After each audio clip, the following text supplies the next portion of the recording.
Shall I share my slideshow right now, or shall I wait for a while? I think I'll introduce you after that, sir. Uh, Yeah, that would yeah, be right. yeah. Until then, That will be fine. let us have the pleasure of not sharing the presentation. Yeah, definitely. So the first session just concluded by Vaidya Chinmay. So we took a break. Okay, I think, okay. as always, it will take time for people to be organized. Yeah, definitely. It's fine. You can share your PPT, right? Just check that once, or I'll Okay. ask the host to give you that permission. I've sent my request from my laptop. Actually, I'm using my phone also. So, Okay. So, namaste everyone. Welcome to the fourth day and the second session for our faculty development program in Indian Knowledge Systems. We have with us today Vaidya Dr. Vibhav Yavlekar, and I'll quickly introduce a good friend of mine. So, I'm very happy personally that he's here today and given his time for this very, very important session. Dr. Vibhav Yavlekar initially did his BAMS from ASS Ayurved Mahavidyalaya Nashik, and later on, he did his master's MD from Tilak Ayurved Mahavidyalaya, Pune, a very esteemed institute in research and study in Ayurveda. He currently works as a Pradhan Chikitsak, a healer at Sri Adima Ayurved Chikitsalaya and Panchakarma Sansthan in Nashik, and also is in a field of academics as he's an assistant professor at Anjaneya Ayurved Mahavidyalaya in Nashik. Our faculty also speaker has quite some achievements to his belt. He is a student research fellowship receiver in MUHS 2009-10. Then he represented the MUHS 5th Inter-University Research Festival Avishkar in his student years. He also was awarded the first prize in international quiz competition on Charaka Samhita, a text-based quiz competition which is quite tough in Kolhapur. Then also recently he has been awarded Tejas Puraskar for his young and dynamic work in field of medicine, especially Ayurveda, by Dainik Deshdoot. He is also an adhyapak at Madhavacharya in Keshavatri Gurukul for 4 years. He himself, rather, in a very traditional way, studied Ayurveda in a Gurukul system, apart from his BHMS. So he was a Gurukul Vidyarthi in Ashram. I think these are Vaidyas, various Vaidyas in Pune. He's also founder of a very, very interesting initiative called Atreya Shasan. It's an institute dedicated to learn, teach, and propagate authentic Ayurvedic practices. Obviously, Dr. Yulekar will elaborate on some of his works later in the session. And according to other areas that he works in, especially in areas of joint disorders, ligaments, injuries, post-fracture management, and rehabilitation, he also has an expert and consultation in palliative care, where he works extensively with patients who are afflicted by cancer and autoimmune diseases. He also runs Panchakarma procedures and various other practices that are essential apart from the medicinal practices in Ayurveda. So I welcome Dr. Vibhav Yavlekar for his session, which mostly focuses on application of Ayurveda and its contemporary importance in health and holistic sciences. Over to you, Doctor. Thank you. thank you very much. Thank you very much. Let me share.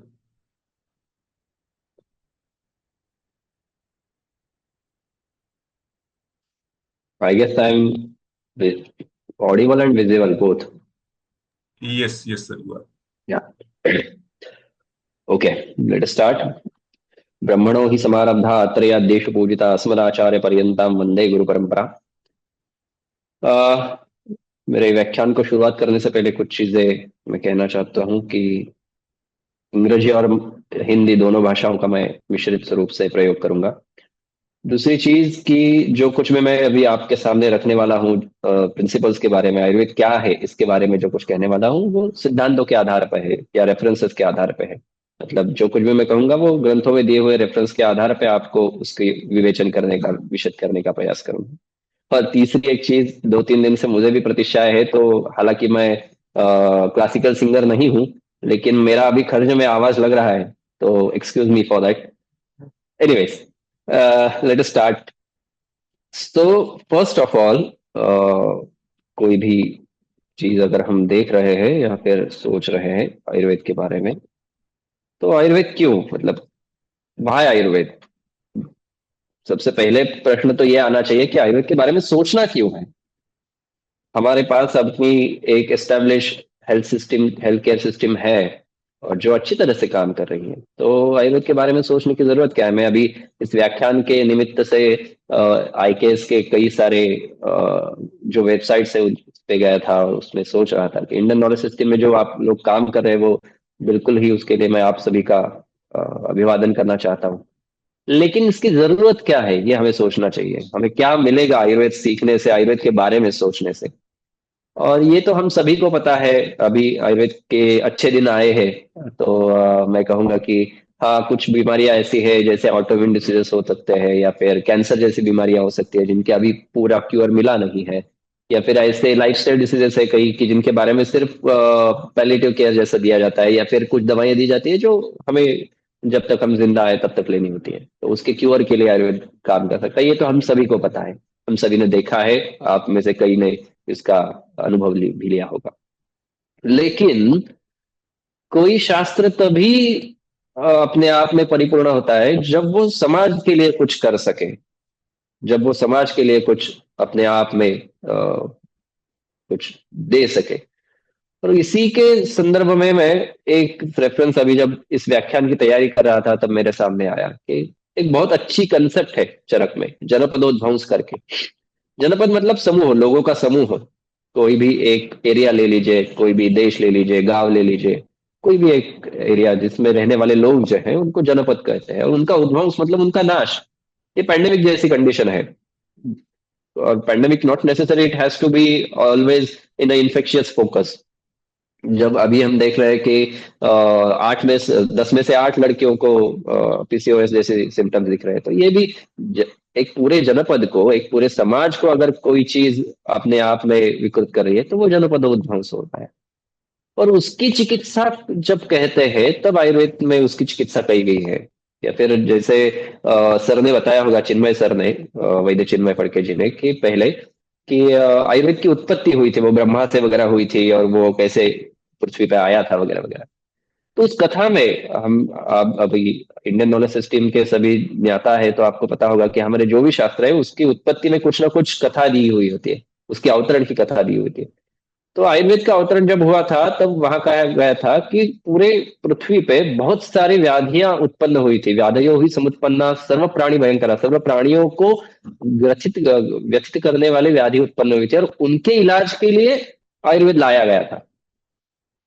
तो मेरा कहने का मतलब ये है कि हमें आयुर्वेद की जरूरत क्यों है। तो हमें जनपद के आरोग्य को सुधारना है। और ये हम देख रहे हैं क्या? बिल्कुल देख रहे हैं।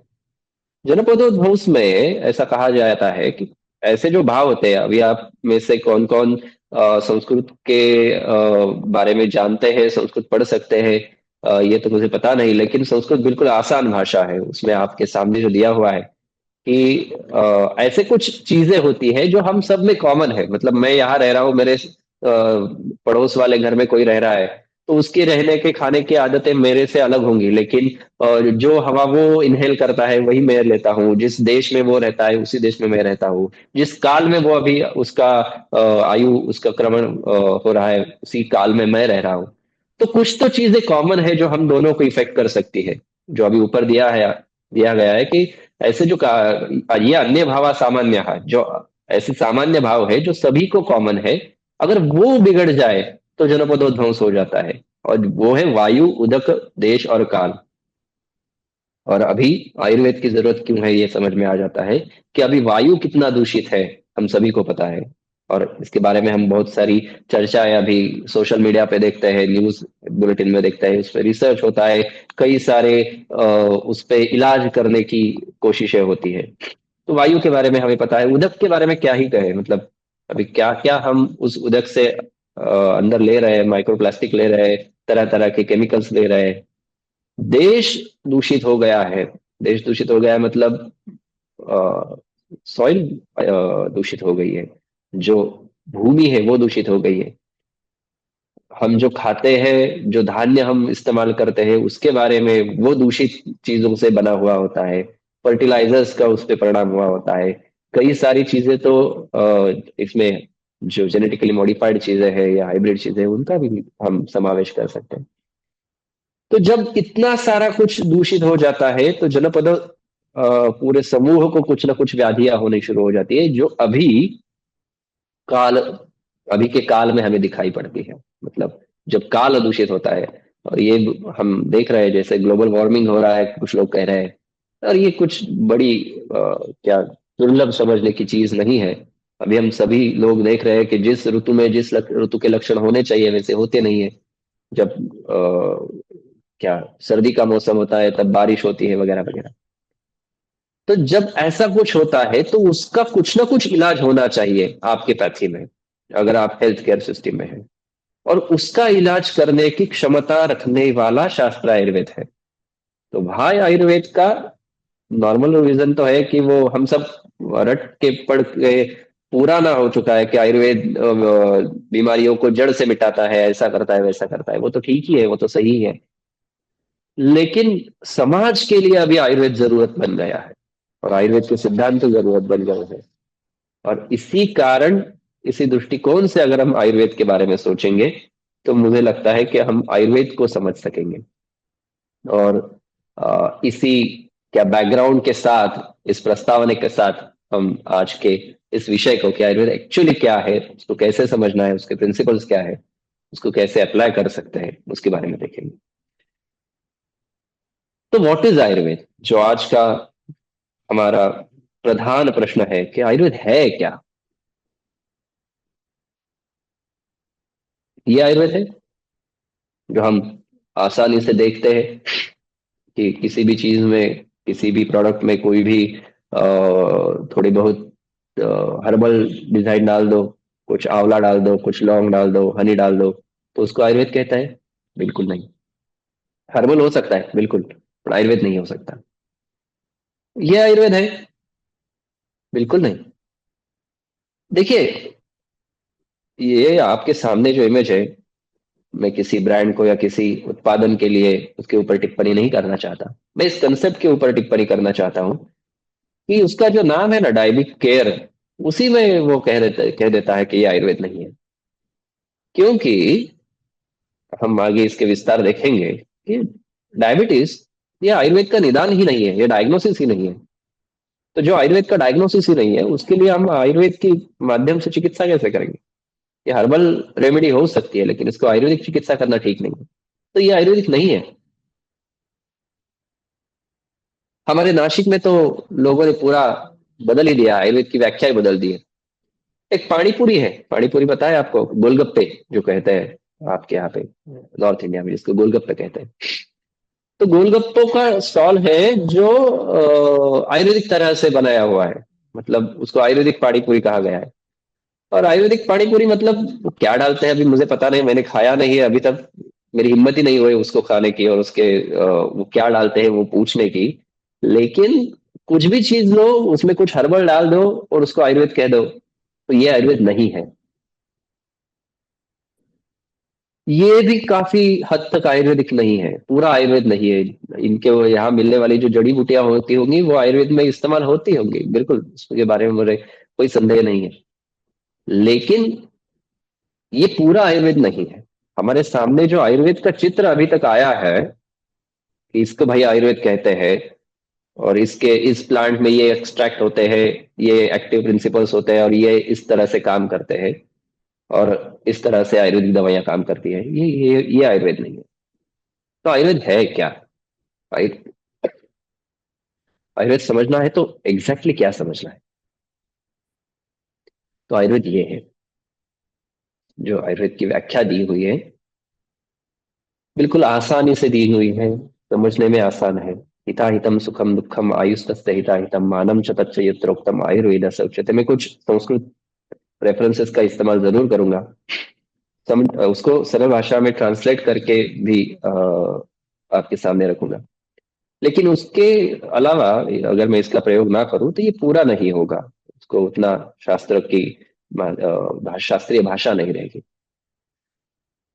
तो आयु जो है, आयु मतलब हम सॉरी, जब हमारा जन्म होता है उससे हमारी मृत्यु तक की जो अवधि है, उस अवधि को आयु कहते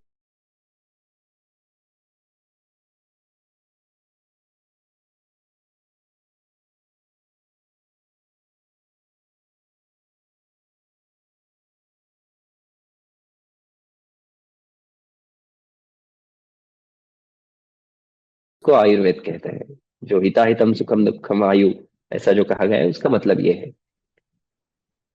देखिए, पैथी और शास्त्र इसमें थोड़ा फर्क है। पैथोस जो शब्द है ग्रीक लैंग्वेज से आया हुआ, उसका मतलब होता है टू सफर। और जो सफरिंग के लिए उसकी चिकित्सा है, वो अलग अलग पैथियां हैं। और ये जो शास्त्र है, आयुर्वेद है, आयुर्वेद इति आयुर्वेदा, तो आयु के बारे में जो कुछ भी कहता है तो not necessary it has to be क्या, it has to be limited for the treatment of disease only. हमारे आयु में, हमारे आयु काल में हम स्वस्थ भी रहते हैं और व्याधित भी रहते हैं, हमें कुछ पीड़ा भी होती है, बीमारी भी होती है। तो ये दोनों चीजों को जो गवर्न कर सके, उसके बारे में जो सोच सके, उसके बारे में क्या अच्छा है क्या बुरा है ये जो बता सके, उसको आयुर्वेद कहते हैं। तो उसमें कुछ भी हो सकता है, मतलब उसमें आप कहे तो उसमें हो सकता है कि मैं सुबह जल्दी उठूं, हाँ ये भी आयुर्वेद का कहना है। रात को जल्दी सोना चाहिए, बिल्कुल, ये भी आयुर्वेद की चिकित्सा है। मैं अगर कहूँ कि आप पंजाब में रहते हो और आपको ये खाना चाहिए, ये खाना आपके लिए अच्छा रहेगा, तो ये भी आयुर्वेद की चिकित्सा है। मैं कहूंगा कि आप पंजाब से अभी महाराष्ट्र में आ गए हो तो आपको ये खाना बंद करना है, जी बिल्कुल, ये भी आयुर्वेद है। और ऐसे ही बीमारी में, क्या अभी आपको अमुक अमुक व्याधि हो गई है और उसको लिए आपको ये करना है, वो करना है, ये चिकित्सा करनी है, ये पंचकर्म करना है, तो ये चीजें सब मिला के उसको आयुर्वेद कहते हैं। तो आयुर्वेद सिर्फ हर्बल नहीं है, कोई भी हर्बल चीज आयुर्वेद नहीं होती।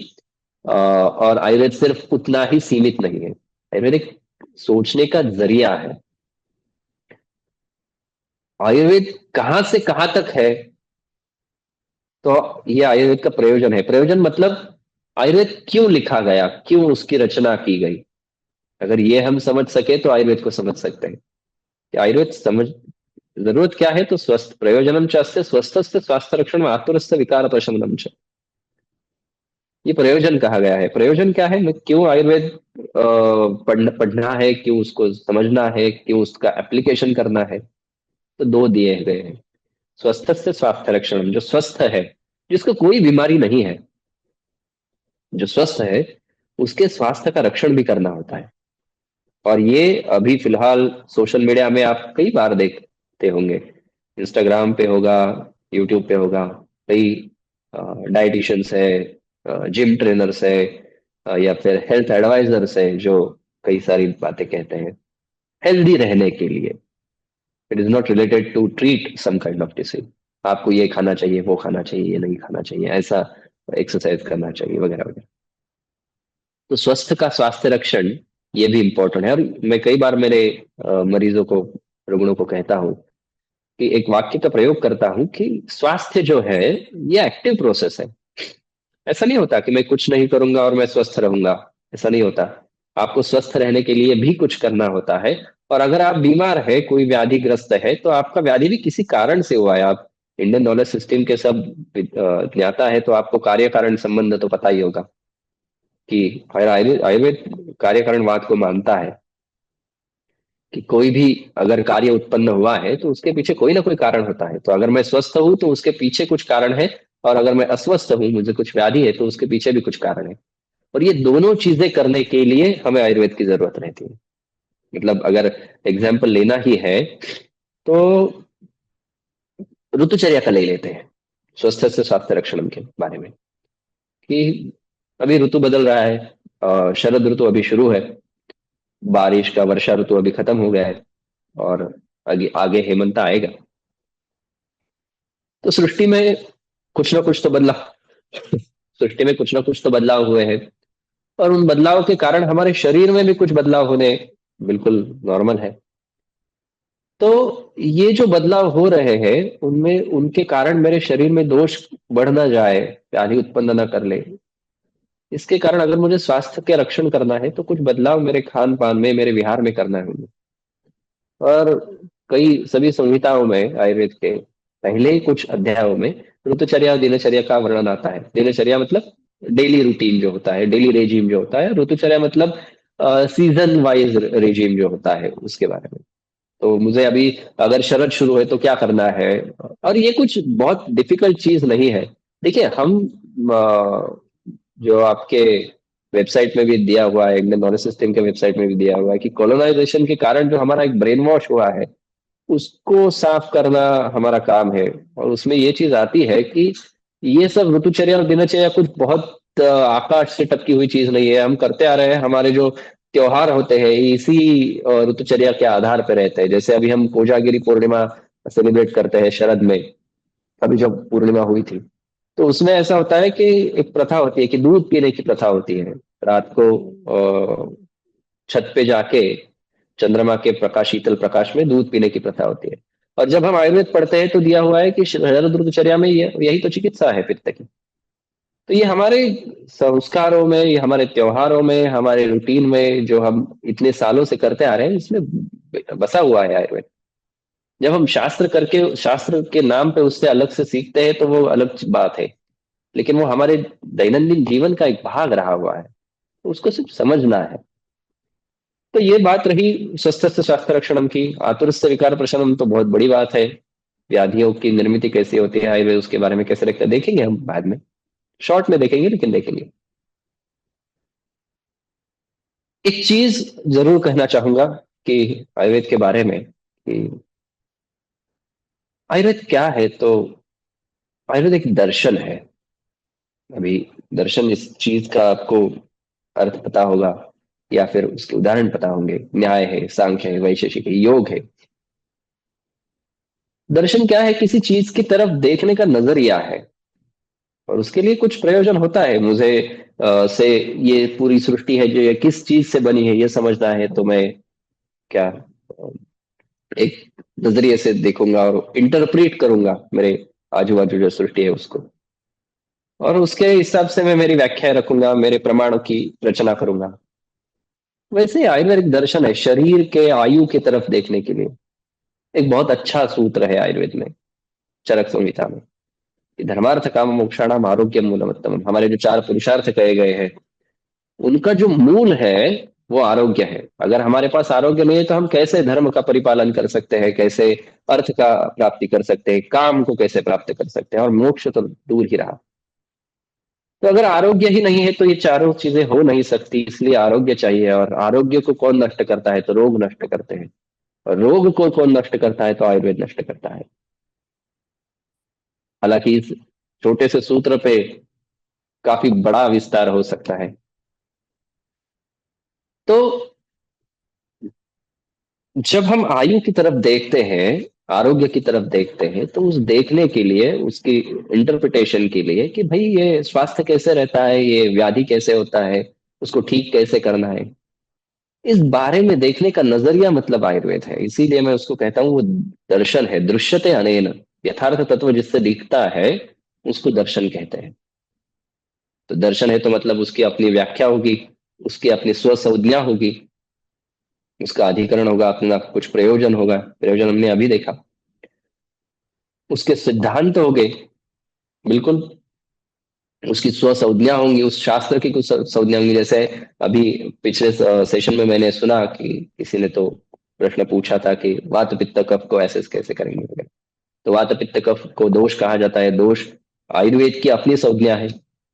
अग्नि जिसको कहा जाता है, जठरा अग्नि, वो आयुर्वेद की अपनी संज्ञा है। तो इस तरह से पूरे शरीर को, पूरे सिस्टम को आयुर्वेद ने अपनी भाषा में लिखा, समझा, पढ़ा है, और ये आयुर्वेद है। तो और इसके लिए उसने अपने प्रमाणों की रचना की। मतलब जो आयुर्वेद के पंडित है वो जानते हैं कि चरक जी ने एक बहुत अच्छे प्रमाण की इसमें रचना की। प्रमाण मतलब जिसके माध्यम से हम किसी चीज को जानते हैं। प्रमा मतलब ज्ञान, और ज्ञान का जो कारण होता है, प्रमाया साधनम, प्रमा का साधन जो होता है उसको प्रमाण कहते हैं। जो प्रत्यक्ष अनुमान वगैरह होता है, मतलब जो हम इंद्रियों से देखते हैं उसको प्रत्यक्ष कहते हैं। जो प्रत्यक्ष देखा हुआ है और उसके ऊपर जो कंक्लूजन निकालते हैं उसको अनुमान कहते हैं।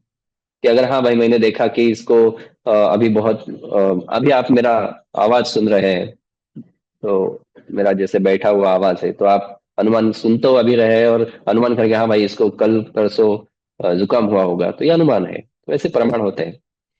तो आयुर्वेद ने अपना प्रमाण लिखा युक्ति करके। और मैं डेफिनेटली ये कहूंगा कि किसी भी पैथी के लिए, किसी भी पैथी के लिए युक्ति प्रमाण जैसा अच्छा प्रमाण नहीं है। युक्ति प्रमाण के बारे में अगर इसके बाद में हमें वक्त मिला तो हम बिल्कुल सोचेंगे, कुछ विस्तार करूंगा कि किसी व्याधि के बारे में, किसी व्यक्ति के बारे में कैसे सोचना है। युक्ति से अच्छा कुछ नहीं होता। तो आयुर्वेद अपने आप में एक दर्शन है, तो उसकी अपनी संज्ञा है, व्याधि विनिश्चय के अपने मार्ग है, तरीके हैं, चिकित्सा के अपने तरीके हैं।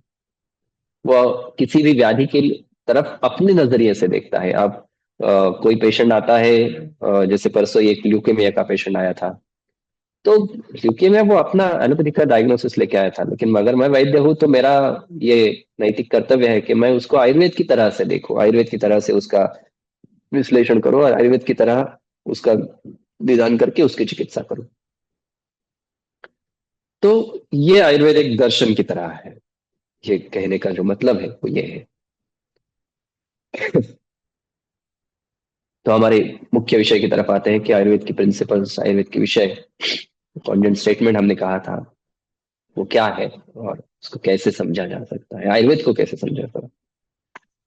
तो सबसे पहले तो हम जो आज देखने वाले हैं कुछ सिद्धांत है आयुर्वेद के, जिनके बलबूते पर आयुर्वेद खड़ा है।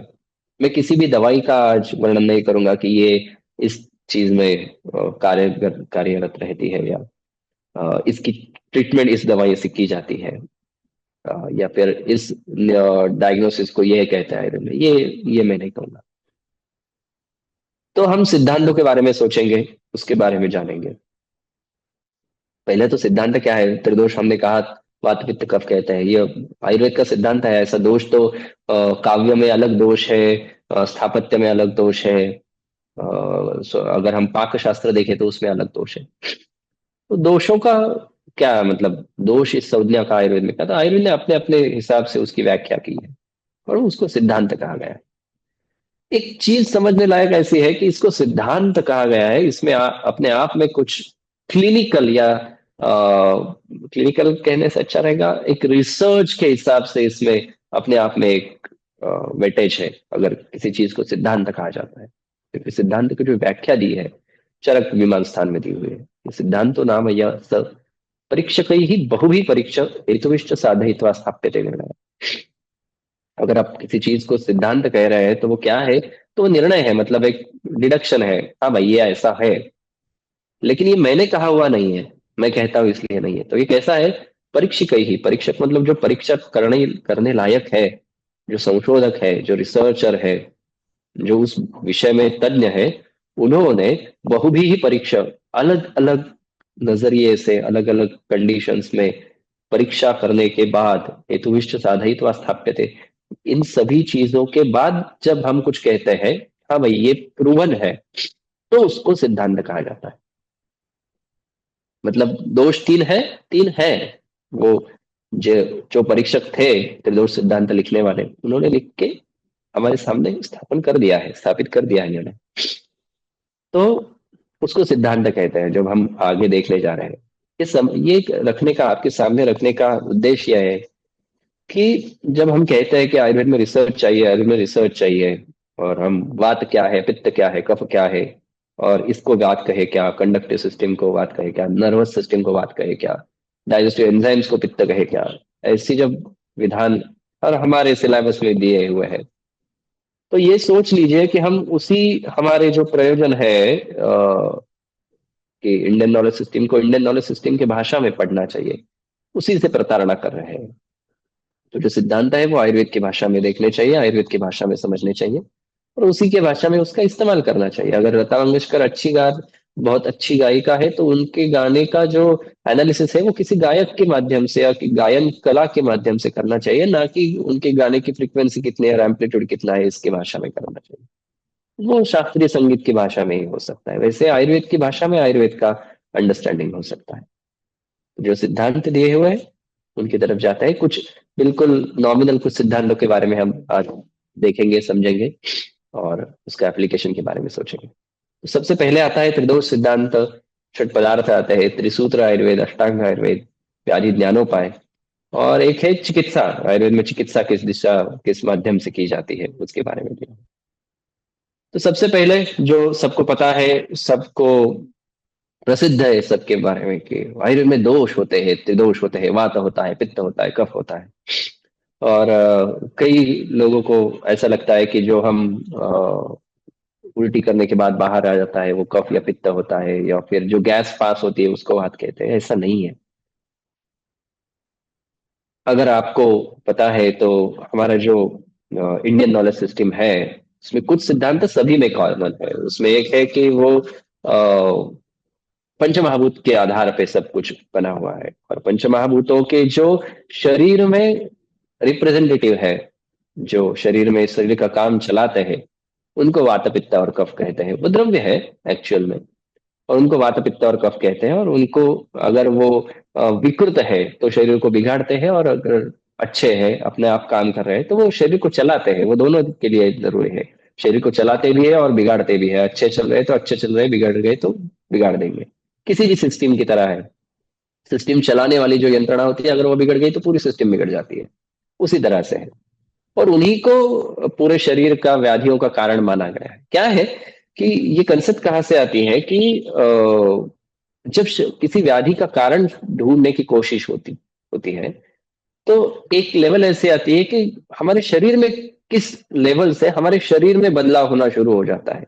रीजन कोई भी हो, मैं खट्टा दही खाऊं, या फिर बारिश में भीगूं, या किसी इंफेक्शियस फोकस के नजदीक जाऊं और वहां से कुछ पिकअप कर लूं, तो वो तो बाहर के रीजन हो गए। मेरे शरीर में क्या बदलता है, तो मेरे शरीर में जो बदलता है अगर उसको हम समझ ले, तो हमें उस लेवल से ट्रीटमेंट करना आसान होता है। और आयुर्वेद उस लेवल को दोषों का लेवल कहता है।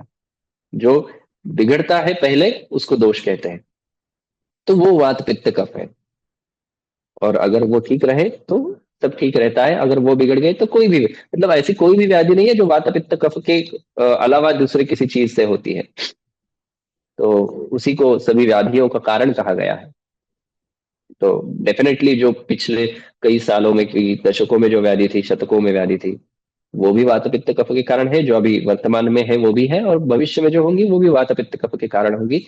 क्योंकि शरीर नहीं बदला। बाहर की चीजें बदल चुकी है, बाहर की उसके व्याधियों के कारण बदल चुके हैं, लेकिन शरीर की जो संगठन है, जो पंचमहाभौतिक संगठन है, वो वही है। इसीलिए वात पित्त कफ के कारण ही व्याधि होते हैं। शरीर के लेवल से जो बदलाव शुरू होते हैं, बिगड़ना शुरू होता है, वात पित्त कफ के कारण होता है। और ये समझना एक स्ट्रेंथ है।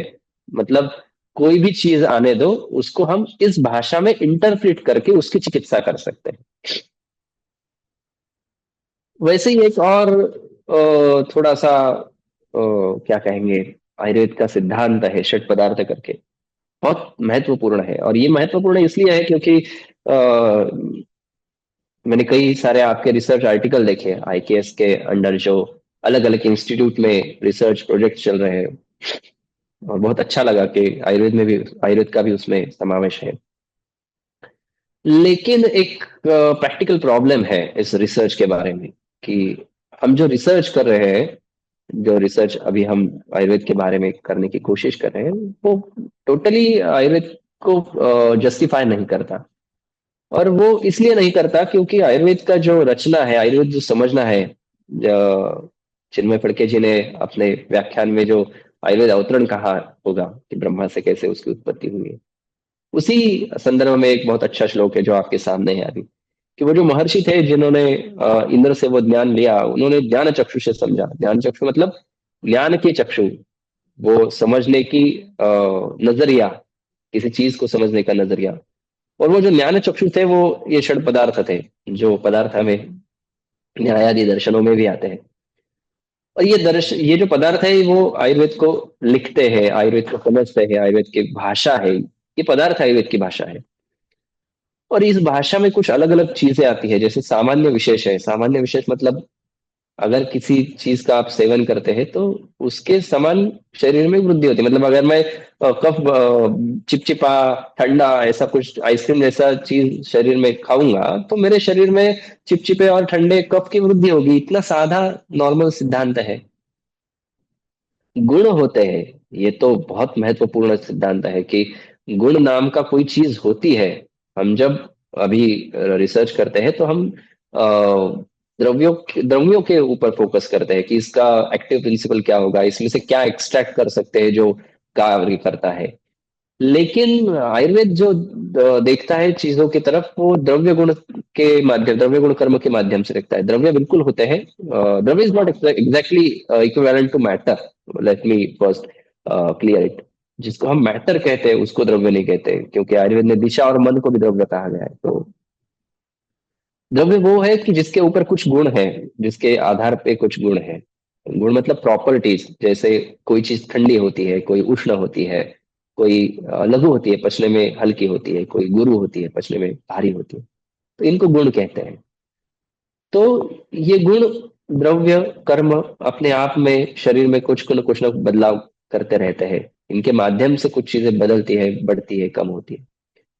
तो हमें जो समझना है आयुर्वेद को, या व्याधि के कारण को या व्याधि को, तो इनके माध्यम से समझा जाता है।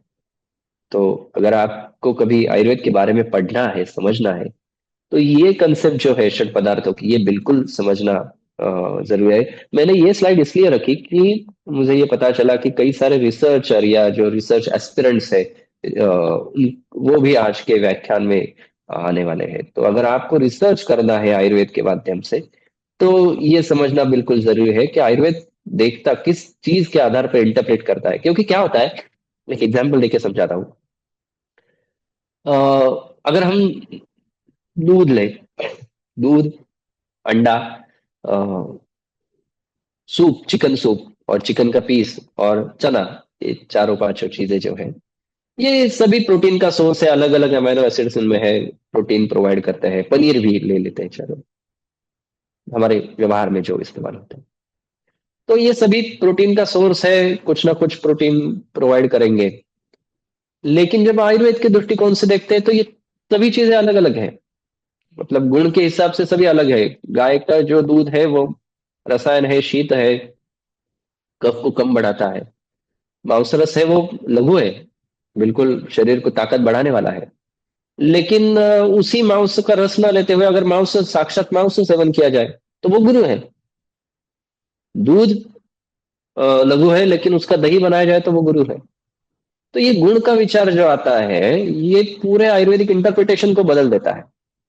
तो ये समझना जरूरी है कि आयुर्वेद मतलब सिर्फ हर्बल या फिर आयुर्वेदिक क्या पदार्थ नहीं होते। तो उनके पीछे का ये जो विचार होता है, उसको आयुर्वेद कहते हैं। बाकी भी चीजें हैं, उसके विस्तार में हम अभी जाएंगे नहीं। ये सिर्फ दिग्दर्शन के मात्र है। इतने बड़े सब्जेक्ट को 1 घंटे में बिठाना ऑलमोस्ट इम्पॉसिबल है।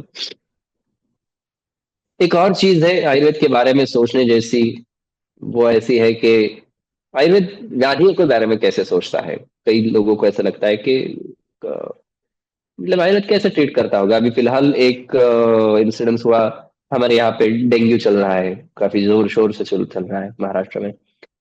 तो एक छोटा बच्चा था, उसकी डेंगू की चिकित्सा शुरू थी, तो उसको चिकित्सा हो गई, वो ठीक हो गया। तो उसके जो फैमिली फिजिशियन थे, वो ने कहा कि भाई, डेंगू 3 दिन में ऐसे ठीक हुआ ही कैसे, उसको रिपोर्ट वगैरह थे, तो ठीक हुआ ही कैसा, वो आयुर्वेद से ठीक होता ही कैसे है। इट इज ऑलमोस्ट इम्पॉसिबल कि आयुर्वेद इस तरह के बीमारी को ठीक कर सकता है। वो खैर वो जाने दीजिए कि उसको क्या किया क्या नहीं किया वगैरह। तो ये सब चीजें तब पॉसिबल हो सकती है, अभी अगर आप रिसर्च के बारे में ढूंढोगे तो। इंटरनेशनल लेवल पे कैंसर जैसे विषय में कई सारे महान वैद्य अपने अपने योगदान दे रहे हैं, अपना रिसर्च प्रेजेंट कर रहे हैं और चिकित्सा कर रहे हैं। तो ये जो होता है, ये इसके पीछे के जो सिद्धांत है, जो विचार है, वो एक्चुअली इस सूत्र के माध्यम से है, जो पहले ही अध्याय में दिया हुआ है। कि आयुर्वेद क्या है, तो हेतु लिंग औषध ज्ञानम। हेतु, लिंग और औषध। हेतु मतलब किसी चीज का हेतु, कारण, व्याधि का कारण, स्वास्थ्य का भी और व्याधि का भी कारण। लिंग मतलब लक्षण, जो हम सिम्टम एज ए प्रेजेंट होता है। और औषध, उसकी चिकित्सा। इस त्रिसूत्र में आयुर्वेद की रचना की गई है। तो आयुर्वेद जब किसी व्याधि की तरफ देखता है, तो एटलीस्ट इन 3 चीजों में, जो कुछ भी डाटा उसके सामने आता है, इन 3 चीजों में उसका डिवीजन करता है। अभी चिन्मय फड़के सर जी ने त्रिस्कंद कोश का उल्लेख किया होगा, वैद्य विद्यार्थी मित्र मावा कोल्हटकर जी, क्या वो इनिशिएशन था, और स्वर्गीय गाडगे सर ने उनको पूरा किया। त्रिस्कंद कोश मतलब आयुर्वेद में जो कुछ भी रेफरेंस है वो इस तीन सूत्रों में, इन तीन कैटेगरीज में डिवाइड करना बहुत बड़ा काम है। 21वीं सदी में हुआ होने वाला आयुर्वेद का सबसे बड़ा काम है। तो ये सोचने की एक अलग नजरिया है, देखने का अलग नजरिया है कि भाई कोई भी व्याधि है तो उसका कुछ कारण है। कोई भी व्याधि ऐसे ही नहीं हो जाता। या तो हमें पता होता है उसका कारण या नहीं होता, लेकिन होता जरूर है, कार्य कारणवाद बिल्कुल होता है। और ये आयुर्वेद की स्ट्रेंथ है। और मैं जरूर कहना चाहूंगा, मैं बहुत सोच रहा था कि ये सूत्र डालूं या ना डालूं इसमें, कि what is the beauty of ayurvedic treatment और what is the strength of ayurvedic treatment. तो मैं कहूंगा कि हेतु या व्याधि के कारण को जानना, कुरेद कुरेद के खोद के निकालते हैं कारण को। और वो निकालने के लिए उन्होंने अपनी एक सिस्टम बिठाई हुई है। एक बहुत अच्छा उदाहरण आपके सामने अभी है। अभी फिलहाल मैंने कल परसों ही इंस्टाग्राम पे देखा कि अ, हम स्क्रीन का इस्तेमाल करते हैं तो हमारे कॉर्टिसोल कैसे बढ़ जाते हैं और उससे हॉर्मोन्स कैसे चेंज हो जाते हैं वगैरह वगैरह वगैरह। या फिर हम देर तक जागते हैं तो क्या होता है, बहुत क्रोध करते हैं तो हमारे शरीर में कैसे बदलाव होने लगते हैं और उसका कैसे हमारे शरीर पे इफेक्ट होता है। मैं ये नहीं कहूंगा कि हाँ भाई देखो ये आयुर्वेद में दिया हुआ है तो डेफिनेटली वेस्टर्न मेडिसिन में अभी उस नतीजे पे आ रहा है। लेकिन अगर आप सोचने की बात करेंगे तो जो प्रज्ञापराध करके आपके सामने है कि बुद्धि का भ्रष्ट होना मतलब क्या, कैसे हमें बिहेव करना है, क्या खाना है, क्या पीना चाहिए। हम बुद्धि को बाजू में रख के कैसे भी किसी भी चीज के लिए हमारा आहार विहार कोई भी कर लेते हैं तो उसको प्रज्ञापराध कहते हैं। उसको व्याधि का हेतु कहा गया है। इंद्रियार्थ है, जो हम इंद्रियों का अधिक इस्तेमाल करते हैं। अगर मैं कॉर्ड्स पहन के बहुत देर तक जोर से गाना सुनूं, बहुत देर तक स्क्रीन को देखूं, मोबाइल में जो बहुत बारीक अक्षर है उसको देखूं, तो मेरे इंद्रिय बिगड़ने वाले हैं। तो ये सब चीजों को मिलाकर व्याधि होता है। वैसे पेशेंट कहते हैं कि भाई हमने तो कुछ किया नहीं, हमें ऐसे ही व्याधि हो गया। तो ऐसा नहीं होता, कारण होता है, कहीं ना कहीं तो होता है। और आयुर्वेद का स्ट्रेंथ ये है कि आयुर्वेद में अगर किसी चीज की तरफ आपको ध्यान देने की जरूरत है या आयुर्वेद की स्ट्रेंथ अगर कोई है तो कारण ढूंढना है, व्याधि का कारण ढूंढना है। तो मैं जरूर कहूंगा कि जो अभी आयुर्वेद के बारे में जिनकी उत्सुकता है, जानने की इच्छा है, वो इस बारे में जरूर पढ़े और सुने कि आयुर्वेद ने व्याधि के कारण के बारे में कैसे लिखा है। बहुत अच्छा विवेचन है। और एक कहूंगा कि इस कारण के माध्यम से क्या होता है कि अगर हम वो जो बिल्कुल प्रसिद्ध कहावत है कि आयुर्वेद व्याधि को जड़ से मिटाता है, बिल्कुल क्या, जो जड़ से मिटाता है मतलब कहाँ से, व्याधि का जड़ कहाँ होता है। व्याधि का जड़ होता है उसकी शुरुआत से, शुरुआत होती है उसके कारण से। मतलब अभी परसों एक रुग्ण का अनुभव था कि जैसे मैंने अभी कहा कि ल्यूकेमिया वाला पेशेंट जो था वो अभी मतलब पैलिएटिव केयर पे है, लेकिन उसके रिपोर्ट कुछ ऊपर नीचे होते हैं और उसकी चिकित्सा भी शुरू है। तो जब उसकी हिस्ट्री लेने की अवसर आया था तब उसको जब क्वेश्चन पूछे गए थे तो उसमें एक बहुत अच्छा कारण बताया कि भाई मुझे एक आदत थी। तो क्या, मैं आधी कटोरी दही और एक गिलास दूध मिक्स करके कई सालों तक लेता था, दही और दूध मिक्स करके लेता था। देखो अभी दही दूध से ही बना हुआ है, लेकिन दही के अपने गुणधर्म है, दूध के अपने गुणधर्म है। वो दोनों एक साथ मिलाना आयुर्वेद के माध्यम से विरुद्ध है, अ, शरीर के लिए हितकर नहीं है। विरुद्ध है मतलब शरीर के लिए हितकर नहीं है। और ग्रंथों में दिया भी है कि वो ऐसा अगर कॉम्बिनेशन लिया जाए तो वो रक्त दुष्टि करता है, रक्त के व्यक्ति करता है और अनेक बाकी सारी चीजें हैं। तो जब मुझे ये समझ में आता है कि भाई इसने ये 8-9 साल तक ये रेगुलरली ब्रेकफास्ट की तरह ये लेता था, तो कई सारी अ, चीजें मेरे सामने खुली हो जाती है, उजागर हो जाती है कि भाई इसकी व्याधि तो बहुत बलवान है। इसकी चिकित्सा देर तक करनी पड़ेगी, इसको रसायन चिकित्सा की जरूरत पड़ेगी, इसको पंचकर्म की जरूरत पड़ेगी, इसको इतना वक्त लगेगा। ये ठीक होगा या नहीं। तो ये महत्वपूर्ण होता है कि हमें कारण समझने के लिए, तो आयुर्वेद के माध्यम से जो व्याधि के कारण का विचार है वो बहुत महत्वपूर्ण है, और उसके बारे में जरूर सोचना चाहिए, उसके बारे में समझना चाहिए। एक और चीज कहना चाहूंगा कि आयुर्वेद सिर्फ इसी सर्दी जुकाम, घुटनों का, जोड़ों का दर्द, इसी के लिए है क्या, या स्किन डिसीज के लिए है क्या आयुर्वेद? तो नहीं, ऐसा नहीं है। जब आयुर्वेद की रचना हुई थी तभी वो अष्टांग में विभाजित थी। हम सभी को पता है, और बिल्कुल गर्व से हम कहते हैं कि father of surgery Ayurveda Sushruta है। तो ये सच बात है कि जब रचना हुई थी वो काय बाल ग्रह और ध्वांग शल्य दंष्टा जरा वृषण इस अष्टांग में थी। काय मतलब जो शरीर की व्याधि होता है, जैसे ज्वर हो गया, मतलब बुखार हो गया, अतिसार हो गया, वगैरह वगैरह, जो हमारे शरीर के माध्यम, शरीर के आश्रित होने वाली व्याधि। प्रमेह है।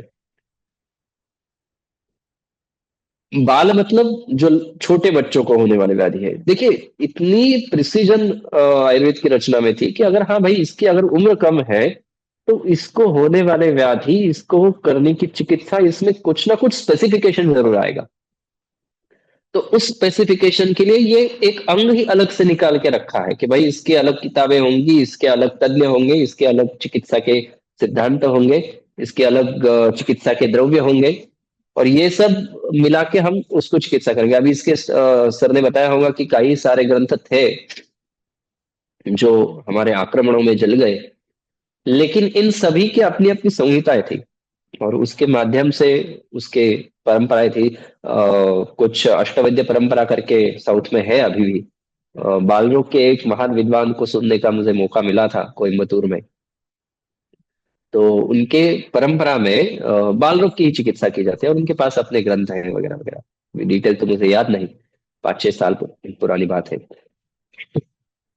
ग्रह एक आयुर्वेद का अंग है। ऊर्ध्वांग के बारे में है। ऊर्ध्वांग मतलब ईएनटी के बारे में।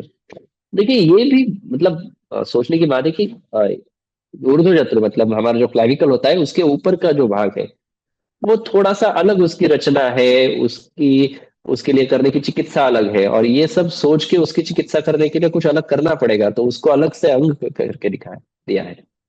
सर्जरी आप सभी को पता है कि डेफिनेटली आयुर्वेद के माध्यम। एक्चुअली सर्जरी है क्या? एक प्रोसीजर है। एलोपैथी में आयुर्वेद में फर्क क्या है? दवाइयों का फर्क है सिर्फ। कट तो वैसा ही रहता है। कई सारे सर्जरी के इंस्ट्रूमेंट अभी भी वही है जो सुश्रुत ने कहे हैं, और उसी माध्यम से उसी चीज के लिए उसका प्रयोग होता है। तो अगर दवाई को हटा दे तो प्रोसीजर है। तो हाँ, आयुर्वेद में सर्जरी थी क्या? बिल्कुल थी। आयुर्वेद कुछ चीजों के लिए डेफिनेटली सर्जरी सजेस्ट करता था। एलएसएस का भी वर्णन किया गया है कि कब करना है वगैरह वगैरह। आपको पता है कि प्लास्टिक सर्जरी होती थी आयुर्वेद में, बिल्कुल होती थी। तो शल्य अपने आप में एक अंग है, उसकी अलग संहिताएं, सुश्रुत संहिताएं है। उसके अध्ययन जो शल्य चिकित्सक है वो करते हैं, और बहुत अच्छी तरह से इसके रिजल्ट्स है। कई सारे अभी मैंने कुछ रिसर्च आर्टिकल में पढ़ा था कि कई सारे महाविद्यालयों में जहाँ पे आयुर्वेद पढ़ाया जाता है वहां पे ये हो रहा है कि भाई हम सर्जरी करेंगे लेकिन दवाई सिर्फ आयुर्वेद की ही देंगे, एलोपैथिक दवाई नहीं देंगे, क्या एंटीबायोटिक नहीं देंगे। एनेस्थेशिया का कभी प्रयोग करना पड़ता है, लेकिन उसके अलावा कुछ चीजों का हम इस्तेमाल नहीं करेंगे। जो डिसइंफेक्टेंट है वो भी आयुर्वेदिक इस्तेमाल करेंगे, और उससे अच्छी तरह से सर्जरी हो सकती है। लोगों ने अपने रिसर्च आर्टिकल भी पब्लिश किया है इसके बारे में। दंष्ट्र मतलब जो दंष्ट्र मतलब काटना, मतलब जो विष की चिकित्सा होती है, मतलब फॉरेंसिक में जो आता है, या फिर तो उस जैसे विषों की चिकित्सा के लिए अपने आप में एक अंग दिया हुआ है। आयुर्वेद सिर्फ इतना ही नहीं है कि, मतलब कहने का मतलब यह है कि सिर्फ जोड़ों का दर्द और घुटने का दर्द आयुर्वेद नहीं है, तो विष की भी चिकित्सा दी है। और जैसे मैंने अभी कहा था कि साउथ में ऐसे लोग हैं कि जो सर्प विष की चिकित्सा भी अभी तक करते हैं।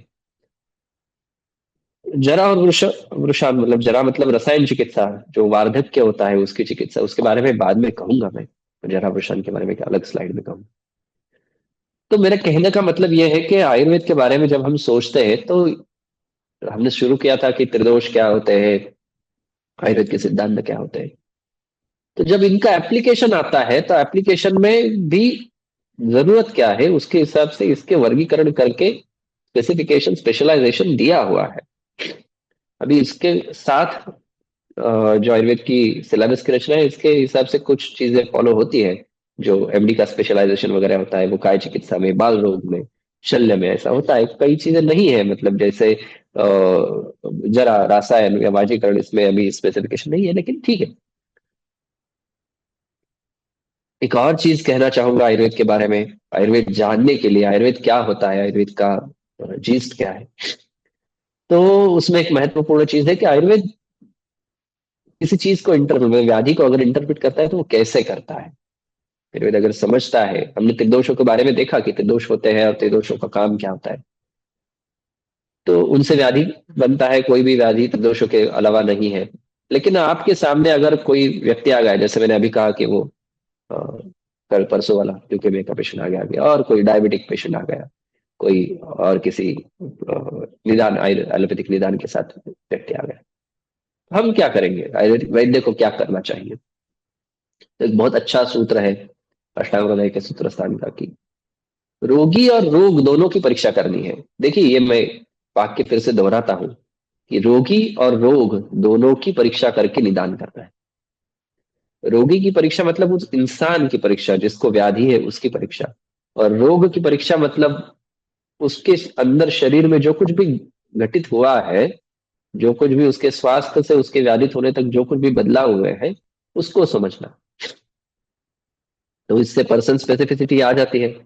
मतलब मुझे जुकाम हुआ है, मेरे साथ वाले मेरे किसी दोस्त को हुआ है, तो मैं एज अ वैद्य विभव ये लेकर, मुझे जुकाम होना और उसको होना अलग अलग चीजें हैं, दोनों की चिकित्सा अलग होगी, दोनों की क्या दवाई अलग होगी। तो रोगी को परीक्षण करना है और रोग को परीक्षण करना है। रोग का परीक्षण होता है उसको, वो व्याधि क्यों हुआ है, उसके शरीर में क्या बदलाव हुए, उसने क्या लक्षण दिखाए, वो अभी क्या दिखा रहा है, उसको क्या महसूस हो रहा है, उसके शरीर में एक्चुअली क्या घटा है, मतलब क्या बढ़ा है, क्या कम हुआ है। ऑब्वियसली ये सब चीजें त्रिदोष त्रिदोष और सप्तधातु इनके भाषा में होती है। तो ये सब मिला के एक कुछ निदान हो जाता है कि हाँ भाई इसको ये हुआ है, आयुर्वेद के भाषा में। और उसकी चिकित्सा होती है। जब आयुर्वेद में कोई वैद्य चिकित्सा करता है तो वो उस निदान की चिकित्सा करता है जो इन रोगी और रोग के परीक्षण के बाद मिलता है, उसके सामने आता है। तो उसको निदान कहते हैं आयुर्वेदीय, और उसकी चिकित्सा की जाती है।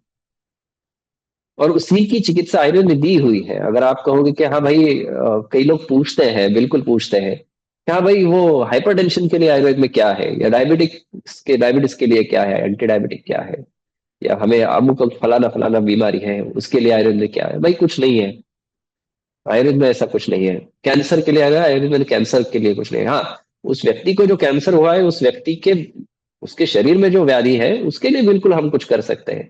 कैंसर इस कैंसर या डायबिटीज या क्या कहेंगे, हाइपरटेंशन इस डायग्नोसिस के लिए, क्योंकि ये तो एलोपैथी भी एक दर्शन है अपने आप में। वो अपने आप में देख के कुछ निदान करता है, हम हमारे नजरिए से कुछ निदान करते हैं। हाँ, तो उसकी व्याधि के लिए, उसको जो कुछ तकलीफ है उसके लिए हम चिकित्सा कर सकते हैं, अपना एक निदान रख सकते हैं।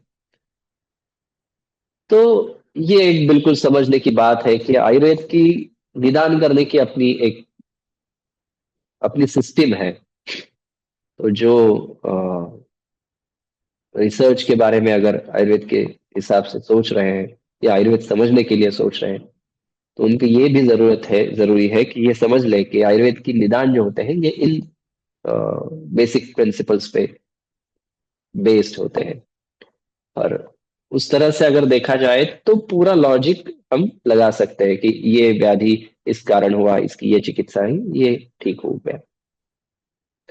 तो ये व्याधि ज्ञानोपाय जो आयुर्वेद में कहे गए हैं, उनको समझना आयुर्वेद समझने का एक बहुत इंपॉर्टेंट क्या कहेंगे, माध्यम है, सिद्धांत है, इस तरह से। सबसे आखिर में जो एप्लीकेशन का पार्ट है चिकित्सा के बारे में, बहुत इंटरेस्टिंग है। आयुर्वेद के हिसाब से चिकित्सा क्या है, ये जड़ी बूटी खाओ, वो जड़ी बूटी खाओ, बिल्कुल नहीं। सूत्र ऐसा कहता है, चरक सूत्र स्थान में चरक महर्षि ऐसे कहते हैं कि यहाँ भी क्रिया भी जायन्ते शरीर धातु समा। यहाँ भी क्रिया भी, जिस किसी भी क्रिया से आपके शरीर में स्वास्थ्य प्रस्थापित हो जाता है, उसको चिकित्सा कहते हैं। अगर मैं कहूं कि भाई तुझे सिर दर्द है क्योंकि तू रात को देर तक जागता है और स्क्रीन देखता रहता है, तो एक काम कर, कल से जल्दी खाना खा और जल्दी सो जाया कर। उसका जल्दी सोना भी चिकित्सा है। उसका वो स्क्रीन का इस्तेमाल बंद करना भी चिकित्सा है। तो जिस किसी भी माध्यम से हम शरीर के धातुओं को, दोषों को साम्यावस्था में ला सकते हैं, उसका जो इक्विलिब्रियम है वहां तक उसको ला सकते हैं, उन सभी को चिकित्सा कहा जाता है। ये एक जनरलाइज डेफिनेशन है। डेफिनेटली इसके स्पेसिफिकेशंस है। शोधन करके चिकित्सा है, शमन करके चिकित्सा है। शोधन के बारे में हम देखेंगे। पंचकर्म जो बहुत फैसिनेटिंग वर्ड है और व्यवहार में बहुत प्रचलित है, अभी उसके बारे में थोड़ा सोचेंगे। तो आयुर्वेद चिकित्सा कैसे करता है? तो आयुर्वेद इन बढ़े हुए दोषों को अपने स्थान पे लाने की कोशिश करके चिकित्सा करता है। और एक बात कह देता हूं कि कभी भी किसी भी आयुर्वेदिक संहिता में ऐसा नहीं कहा गया है कि हम असाध्य व्याधि की चिकित्सा करते हैं। असाध्य मतलब जो ठीक होने लायक नहीं है। चरक सूत्र स्थान में चरक महर्षि ने अपने आप पहले ही अध्याय में कहा गया है कि साधन न तो असाध्यानाम व्याधिनाम उपदिश्यते। हम असाध्य व्याधि की चिकित्सा कह ही नहीं रहे हैं। हम ऐसा फॉल्स क्लेम कर ही नहीं रहे हैं कि जो असाध्य है वो भी हम ठीक करके देंगे। अभी जो बिल्कुल ज्वलंत विषय था, मीडिया में भी आपने देखा होगा कि फॉल्स क्लेम जो होते हैं आयुर्वेद की माध्यम से। तो मैं ये कहना चाहूंगा कि इस माध्यम से कि ये ठीक बात नहीं है। ऐसे आयुर्वेद संहिता ही भी नहीं कहती कि फॉल्स क्लेम कर रहे हैं हम सब कुछ ठीक कर सकते हैं, ऐसा नहीं है। हाँ, मैं ये जरूर कहूंगा कि साध्य असाध्य आयुर्वेद के माध्यम से डिसाइड हो जाना चाहिए। मतलब जो आयुर्वेद के लिए साध्य है वो हो सकता है कि किसी अन्य चिकित्सा पद्धति के लिए असाध्य हो। और ऐसा भी हो सकता है कि जो अन्य चिकित्सा पद्धति के लिए साध्य है वो आयुर्वेद के लिए असाध्य हो सकता है। लेकिन जो आयुर्वेद चिकित्सा के बारे में अगर हम सोच रहे हैं, तो आयुर्वेद चिकित्सा में जो असाध्य कहा गया है उसकी हम चिकित्सा नहीं कहेंगे। तो जो साध्य है, जो ठीक हो सकता है, उसके बारे में चिकित्सा करते हैं। और वो इस माध्यम से करते हैं, दोषों के माध्यम से करते हैं। एक और बहुत अच्छी चिकित्सा का माध्यम आयुर्वेद में दिया हुआ है। इस बारे में मैंने कई बार, अभी गंगोरी सर ने जो मेरा इंट्रोडक्शन में कहा कि कुछ कंसल्टेशन होता है, काउंसलिंग होता है, तो एक बहुत बहुत ही बढ़िया चिकित्सा का एक माध्यम आयुर्वेद के पास है जिसको रसायन चिकित्सा कहते हैं। जब जिस स्लाइड से हमने शुरुआत की थी कि जनपदोध्वंस जो होता है पूरे समाज का, जब आरोग्य बिगड़ने लगता है, तो उसकी चिकित्सा में जो कहा गया है वो रसायन है, जो अभी हमें सभी को जरूरत पड़ेगी अगले कुछ काल में। मतलब सिर्फ बीमारी को ठीक करना, जो बिगड़ गया है वो ठीक करना। अगर इन्फेक्शन है तो इन्फेक्शन को ठीक करना, अगर कैंसर बढ़ गया है तो उसके उस सेल को उस ग्रोथ को कम करना। मैं आसान भाषा में प्रयोग करूंगा सभी कंसेप्ट का आयुर्वेद के लिए। इतना ही सिर्फ चिकित्सा नहीं होती, तो हमें शरीर को भी अच्छा बनाना होता है। उसकी भी कुछ जो क्षति हुई है वो उसका पूर्ण करना होता है, उसकी पूर्ति करनी होती है।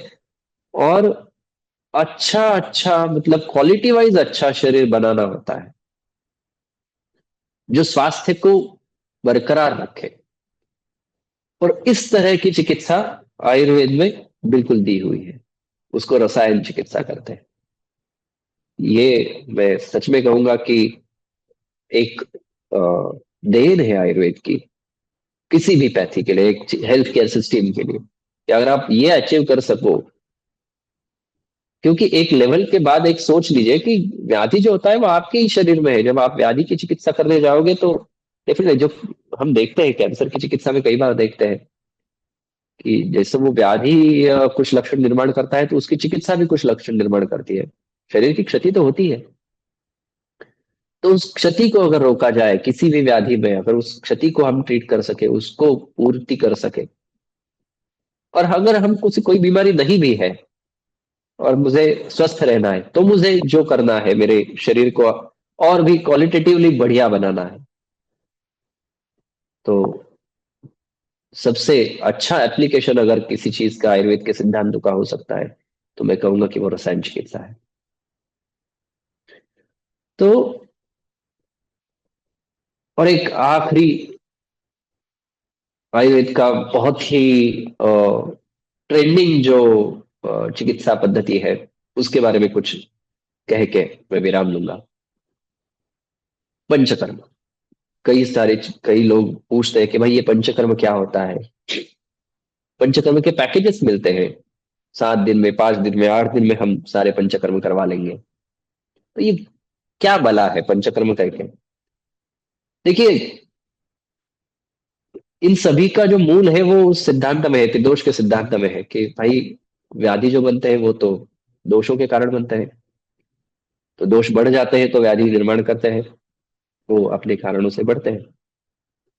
क्या करें उनका, अगर बढ़ गए तो हम क्या कर सकते हैं? जैसे अगर जम्मू और कश्मीर में आतंकवादी बढ़ जाए तो हम क्या करेंगे? पहले तो कहेंगे किसी भी गांव में, नॉट नेसेसरीली जम्मू कश्मीर, किसी भी गांव में अगर कुछ दंगे फसाद हो रहे हैं, तो वो जो लोग हैं जो कर रहे हैं उनके बारे में क्या कहेंगे? पहले जाएंगे भाई चुप रहो मत करो, समझाएंगे उनको, उनको शांत करने की कोशिश करेंगे, उनको कुछ कुछ भी सावधान दंड वैसे करने की कोशिश करेंगे, भाई तू चुप बैठ, ये पैसे ले, या ऐसा कर, या ऐसा, उसको डराएंगे। और अगर वही नहीं हो रहा है तो उसको तड़ी पार कर देते हैं, भाई तू निकल अभी यहाँ से, इस गांव में मत रहे। तो ये आयुर्वेद चिकित्सा के दो बिल्कुल इंपॉर्टेंट क्या कहेंगे माध्यम है, शमन और शोधन। दोष बढ़ गए उसको कहेंगे भाई, उसको चिकित्सा करके दवाई देके उसके जो कारण है उनको बंद करके उसको पैसिफाई कर देते हैं। और अगर नहीं हो रहे, बहुत ही बढ़ गए, तो शरीर के बाहर निकाल देते हैं। इसके पीछे बहुत सारी सिद्धांत है, बहुत सारा विचार है, उसके बहुत सारा लॉजिक है, उसके डिटेल में अभी हम नहीं जाएंगे।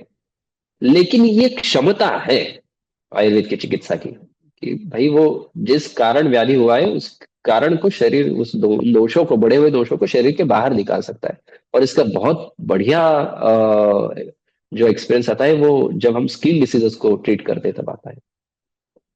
आप सभी को पता होगा कि स्किन डिसीज में आयुर्वेद का बहुत बड़ा नाम है, और स्किन डिसीज में शोधन कहा भी गया है। तो और कई कई सारी बीमारियां हैं, कई सारी व्याधि हैं जिनमें शोधन किया जा सकता है, पंचकर्म किया जा सकता है। तो जो उन दोषों को शरीर के बाहर को निकालने की जो प्रोसेस है उसको शोधन कहते हैं या पंचकर्म कहते हैं। लेकिन सोचने की बात है, और ये व्याधित अवस्था में की जा सकती है और स्वस्थ अवस्था में भी की जा सकती है। मतलब अगर मुझे कोई तकलीफ नहीं है तो मैं पंचकर्म कर सकता हूँ, हाँ बिल्कुल कर सकता हूँ, लेकिन उसकी एक अवस्था दी गई है, काल की अवस्था दी गई है।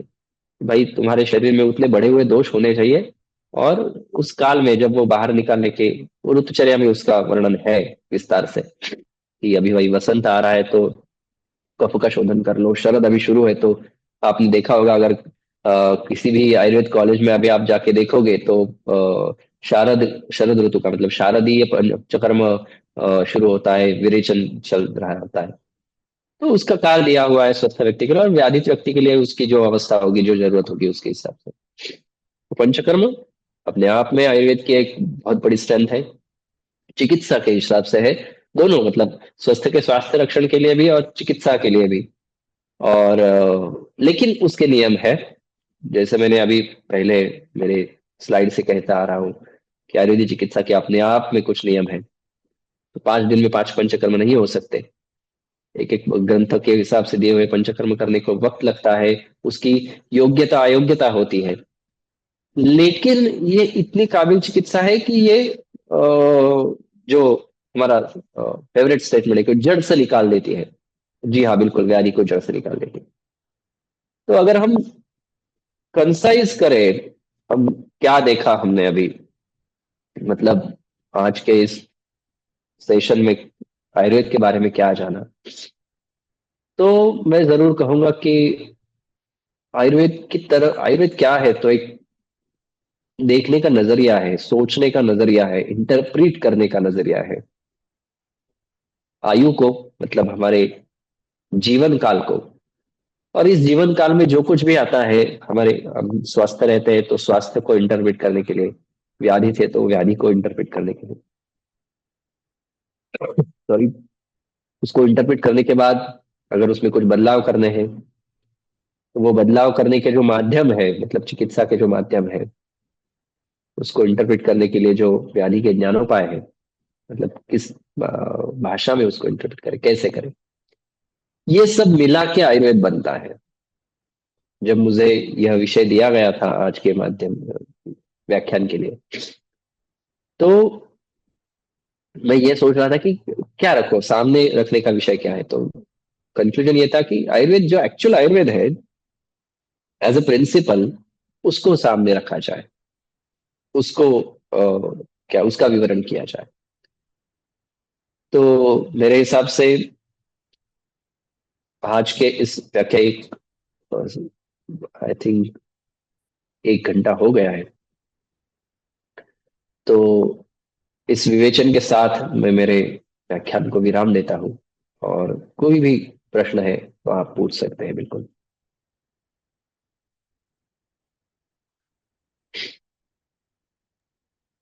Thank you, Dr. Yolekar. It was a very enlightening session. Looking at the first principles is always very important. I think we did a very crucial job there. If you can stop sharing the presentation, I think या that would be. Yeah, yeah.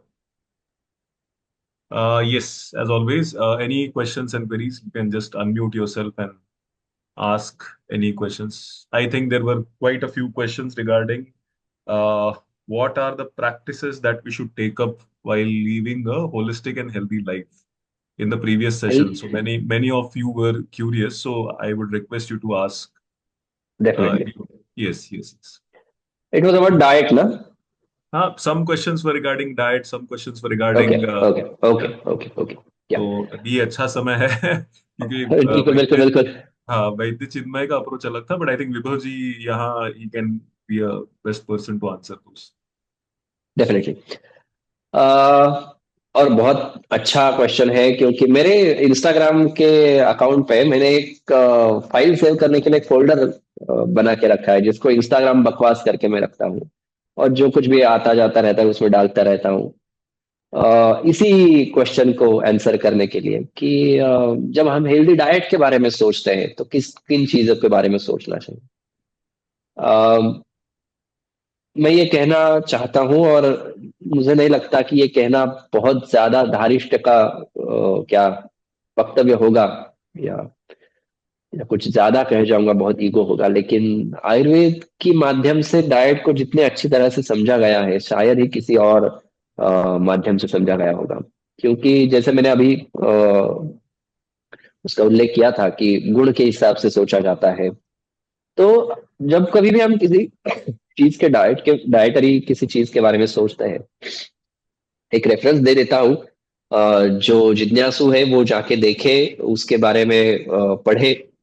एक concept है, अष्टौ आहार विधि विशेष आयतन करके 8 चीजें ऐसी कही गई हैं कि जो आहार के बारे में सोचनी चाहिए। जिसमें पहली है प्रकृति। प्रकृति मतलब जो हम खा रहे हैं उसका नेचुरल बिहेवियर क्या है। मतलब अगर मैं चावल खा रहा हूं तो चावल अपने आप में क्या है, ये उसकी प्रकृति है। मैं गेहूं खा रहा हूँ तो गेहूं क्या है अपने आप में। मैं अगर नॉनवेज खा रहा हूँ, मैं अंडा खा रहा हूँ तो क्या है, और मैं मांस खा रहा हूँ, मटन खा रहा हूँ तो क्या है। दोनों प्रोटीन के सोर्स है, लेकिन दोनों अलग अलग है। अगर मैं पनीर खा रहा हूँ तो वो क्या है। और ये जो अलग उसके उनमें जो बदलाव होते हैं वो गुण के माध्यम से होते हैं। तो हमें वो समझना चाहिए। अगर आपको क्वेश्चन ये है कि उसके बारे में क्या सोचना है, तो उनके गुणों के बारे में सोचना है, उनके कर्मों के बारे में सोचना है। कोई भी वैद्य आपको ये गाइडेंस दे देगा जिसका आयुर्वेद का अध्ययन है वो। उसके बाद में आता है कि उसको करण, मतलब उसको संस्कार किए क्या जाते हैं। संस्कार मतलब अगर मैं चावल खा रहा हूँ ठीक है भाई, लेकिन अगर मैं उसको पतीले में, खुले पतीले में उसको क्या पकाऊं तो उसके गुण अलग रहेंगे, कुकर में पकाऊं तो उसके गुण अलग रहेंगे। किस तरह से मैं उसको खाता हूँ उसके गुण अलग है। तो संस्कार क्या होते हैं। मैं अगर भून के खाऊं तो उसके गुण अलग रहेंगे। तो डाइट के बारे में ये भी सोचना होता है कि मैं इस चीज के ऊपर क्या संस्कार कर रहा हूँ, उसको किस उसकी प्रोसेस क्या है, उसके ऊपर क्या प्रोसेस कर रहा हूँ। उसको घी में भून रहा हूँ, तेल में भून रहा हूँ, बॉईल कर रहा हूँ, स्टीम कर रहा हूँ, इसका भी उसके इफेक्ट, मतलब उसको शरीर के ऊपर जो इफेक्ट होना है उस पे डेफिनेटली क्या उसका परिणाम होता है। किसके साथ खा रहा हूँ, संयोग करके रहता है कि भाई किसके साथ खा रहा हूँ। मैं चावल खा रहा हूँ तो वो घी के साथ खा रहा हूँ तो क्या होगा, मैं दूध ले रहा हूँ, दूध बहुत अच्छा है, फल बहुत अच्छा है, लेकिन फल और दूध एक साथ लेना बिल्कुल अच्छा नहीं है। तो किसके साथ क्या खा रहा हूँ ये भी महत्वपूर्ण है। अभी हम काफी सारी चीजें देखते हैं, घी को, सर घी नहीं, शहद को गर्म करते हुए देखते हैं, कई सारी रेसिपीज होती है जिसमें शहद गर्म करके खाया, आयुर्वेद वेरी कहता है डेंजरस। ये अच्छी बात नहीं है। हाँ, वेरी बिल्कुल विरुद्ध है। तो किस चीज से, किस चीज के साथ हम खा रहे हैं ये भी सोचना होता है। मात्रा होती है सबसे इम्पोर्टेंट। देखिए अभी एक नासिक में सेमिनार था, उसमें यही विषय मैंने प्रस्तुत किया था कि आहार के बारे में क्या सोचना है। तो मात्रा, अभी जो हम देख रहे हैं, अभी जो करंट सिनेरियो है डाइटरी सिस्टम का, वो आयुर्वेद के जो 8 अंग है डाइट के बारे में, उसमें से एक अंग है जिसको मात्रा कहा जाता है। और आयुर्वेद में मात्रा के भी दो विभाजन किए हुए हैं, सर्वग्राह और परिग्रह में। टोटल क्या क्या खाता हूँ, मतलब मेरे, अगर मैंने खाना परोसा है तो मैं क्या क्या कितना, टोटल एज अ होल कितना खाता हूँ, और उसमें से कौन सी पदार्थ कितना खाता हूँ, मतलब मैं रोटी कितना खाता हूँ, अगर अभी के भाषा में कहा जाए तो प्रोटीन कितना खाता हूँ, कार्बोहाइड्रेट कितना खाता हूँ, वगैरह वगैरह। ये जो हम देखते हैं ना, प्रोटीन कितना, कार्बोहाइड्रेट कितना, वो आयुर्वेद की मात्रा का एक भाग है जिसको परिग्रह कहते हैं। और हम अभी उसी को ध्यान में रख के डाइट डिसाइड कर रहे हैं। हालांकि आयुर्वेद में उसको गुण के बारे में दिया है, और एक चीज है देश के बारे में दिया हुआ है कि मैं किस देश में खा रहा हूँ। देखिए एक बहुत कॉमन कंसेप्ट है कि हर किसी एरिया का, देश मतलब एज अ एरिया, अपना अपना एक क्यूजिन होता है। हमारे इंडियन नॉलेज सिस्टम में आपने देखा होगा, पर not necessarily Indian knowledge system, कोई भी जो पुरातन नॉलेज सिस्टम है, हर किसी देश का, किसी प्रांत का अपना एक स्थापत्य होता है, अपनी एक वेशभूषा होती है, अपनी एक खान पान की आदत होती है। तो वो उस क्लाइमेट को, उस जगह को एक्लिमेटाइज करने के बाद एस्टेब्लिश हुई होती है। तो वो खाने से आपके शरीर का स्वास्थ्य रहेगा। मतलब जैसे आप देखोगे कि साउथ में जो फर्मेंटेड फूड है वो ज्यादा खाया जाता है, और वहां पे हम हर रोज इडली डोसा खाएंगे तो तकलीफ नहीं होगी, वहां पे जो लोग होते हैं वो खाते ही है। वहां पे वो हेल्दी है क्या, बिल्कुल है। लेकिन आयुर्वेद कहता है कि अगर वही आप पंजाब में जाके खाओगे तो नहीं चलेगा भाई, वो देश विरुद्ध हो जाता है। तो ये भी सोचने की बात है।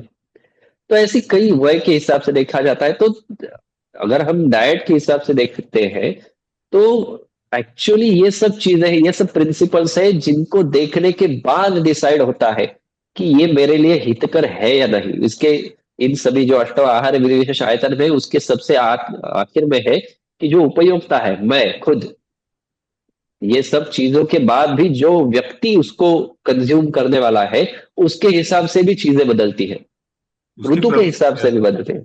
यस। तो ये सब चीजें सोच के हम डिसाइड कर सकते हैं कि क्या अच्छा है क्या बुरा है। I think Professor Kulkarni has a question. Abhishek या ji, please. या Yes. Abhishek ji, if you can hear us. Yeah.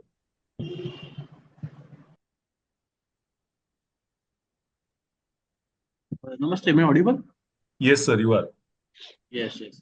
So very nice session on this topic. So Vibhavji, could you please tell us regarding this integration of modern medicine in Ayurveda? So या now all we are following allopathy also modern medicine, and we are using yes some Ayurvedic our means Aushadhi and other things. So just can you give this just integration approach, how it can be या integrated together? या the best way to integrate is both paths should work on their own platform, according to me. Means it happens many times, it happens that a patient needs both kind of treatments. Say for example somebody is getting treatment for cancer, and he's having his chemo, and he's having some kind of treatment from Vaidya also. So the best way is to let allopathy do its work, and let Ayurveda should work on its own principle. Uh, Ayurvedic Vaidya should diagnose in its own way, in its own language, and should do the treatment simultaneously. This is the best way to integrate actually.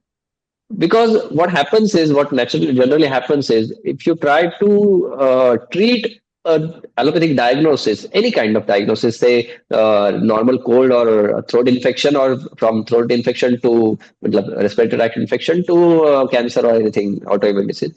See, what happens is you do not get that much of effect if you try to treat allopathic diagnosis with Ayurvedic medicine. So the integration should be, we should both walk hand in hand, should treat the patient, should listen to each other. Means it has happened that many times when I go for consultation in some kind of hospitals, they have given the diet, some kind of diet, and actually it was during COVID. I would like to specify the case, and the patient was having severe kind of all the COVID symptoms, and he was having the typical diet of high protein diet of medu vada and egg and etc. etc. So being with I suggested that, yeah, the patient was having my medicines also, but I suggested that please, if you can skip this diet and allow me to decide his diet or plan his diet. Fortunately, the doctor there was very kind enough and I would say open-minded that he allowed so we should listen to each other, understand each other's strength, and use it for patients' betterment. That kind of integration is possible, definitely possible, and it is the need of time. Uh, and it has been practiced in various kind of institutes also. Okay, thank you. I think I have answered your question Yes. correctly. Yes. Yes, sir. Thank you. Also, I think there is an integrative approach to the global crisis that we are facing. If the indigenous systems Yes, work with, yes. work with the modern systems, I would believe that in a policy sense also, it would Yeah, lead yeah, to a yeah. very different solution that were there. I think we The, have a few more best questions. the best example is as Chinmay Phadke sir ji has said that WHO has published definitions of Ayurvedic terminologies. So they are trying to understand Ayurvedic terminologies in its own way. So this is a good thing happening worldwide. Yeah, welcome for next question. Yeah, Shushanti, can I ask the question? Please, Varsali, please. Yeah, sir, a very nice talk. And going through your talk, I was just wondering that we have, like you said, the food when it is cooked in different ways has got different sanskars, and then the person who consumes it will affect it differently. So I was just thinking, we have one concept that is coming up as this is just the extension for the question, last question asked, the integration of the modern medicine, modern techniques, and the Ayurveda. So, like we have one concept that is pharmacogenomics, and in this pharmacogenomics, what happens is we have personalized medicine. So we have some of the patients who are maybe reactive to certain drugs. So there are certain drugs to which some of these patients are reactive and some of these patients will not be. So like we have morphine toxicity, we have this blood thinner, and we have all these cases. So I was just wondering if there can be some kind of Ayurvedic way of detection whereby it can predict the changes in the genes. Which may be fixed to personalized medicine thing, and then we can correlate it with the kind of genes that are also present, like P450 cytochrome P450 genes are implicated in that.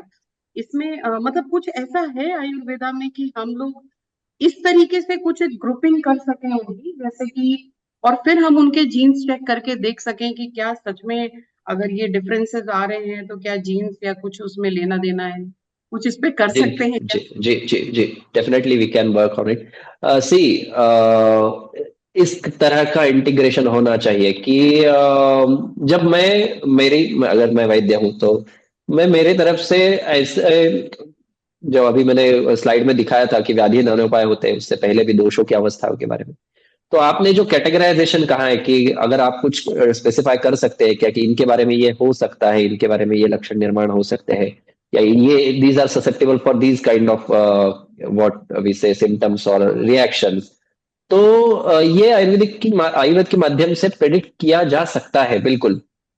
उसके लिए एक आयुर्वेदिक निदान की पद्धति होती है, किसी भी आयुर्वेदिक वैद्य को जो आयुर्वेदिक निदान में निष्णात हो, उसके माध्यम से, उसके मदद से आप उस तरह से उसकी भाषा में उसका निदान कर सकते हैं। वो आपको ये कह सकता है कि भाई हाँ, ये आप जो कह रहे हैं उसको आयुर्वेद में इस तरह से कहा जाता है, और इसको मेरे हिसाब से उसका ये डायग्नोसिस है, और ये इसको आप जो कह रहे हैं कि इसको ही is more prone to this kind of reactions और समथिंग।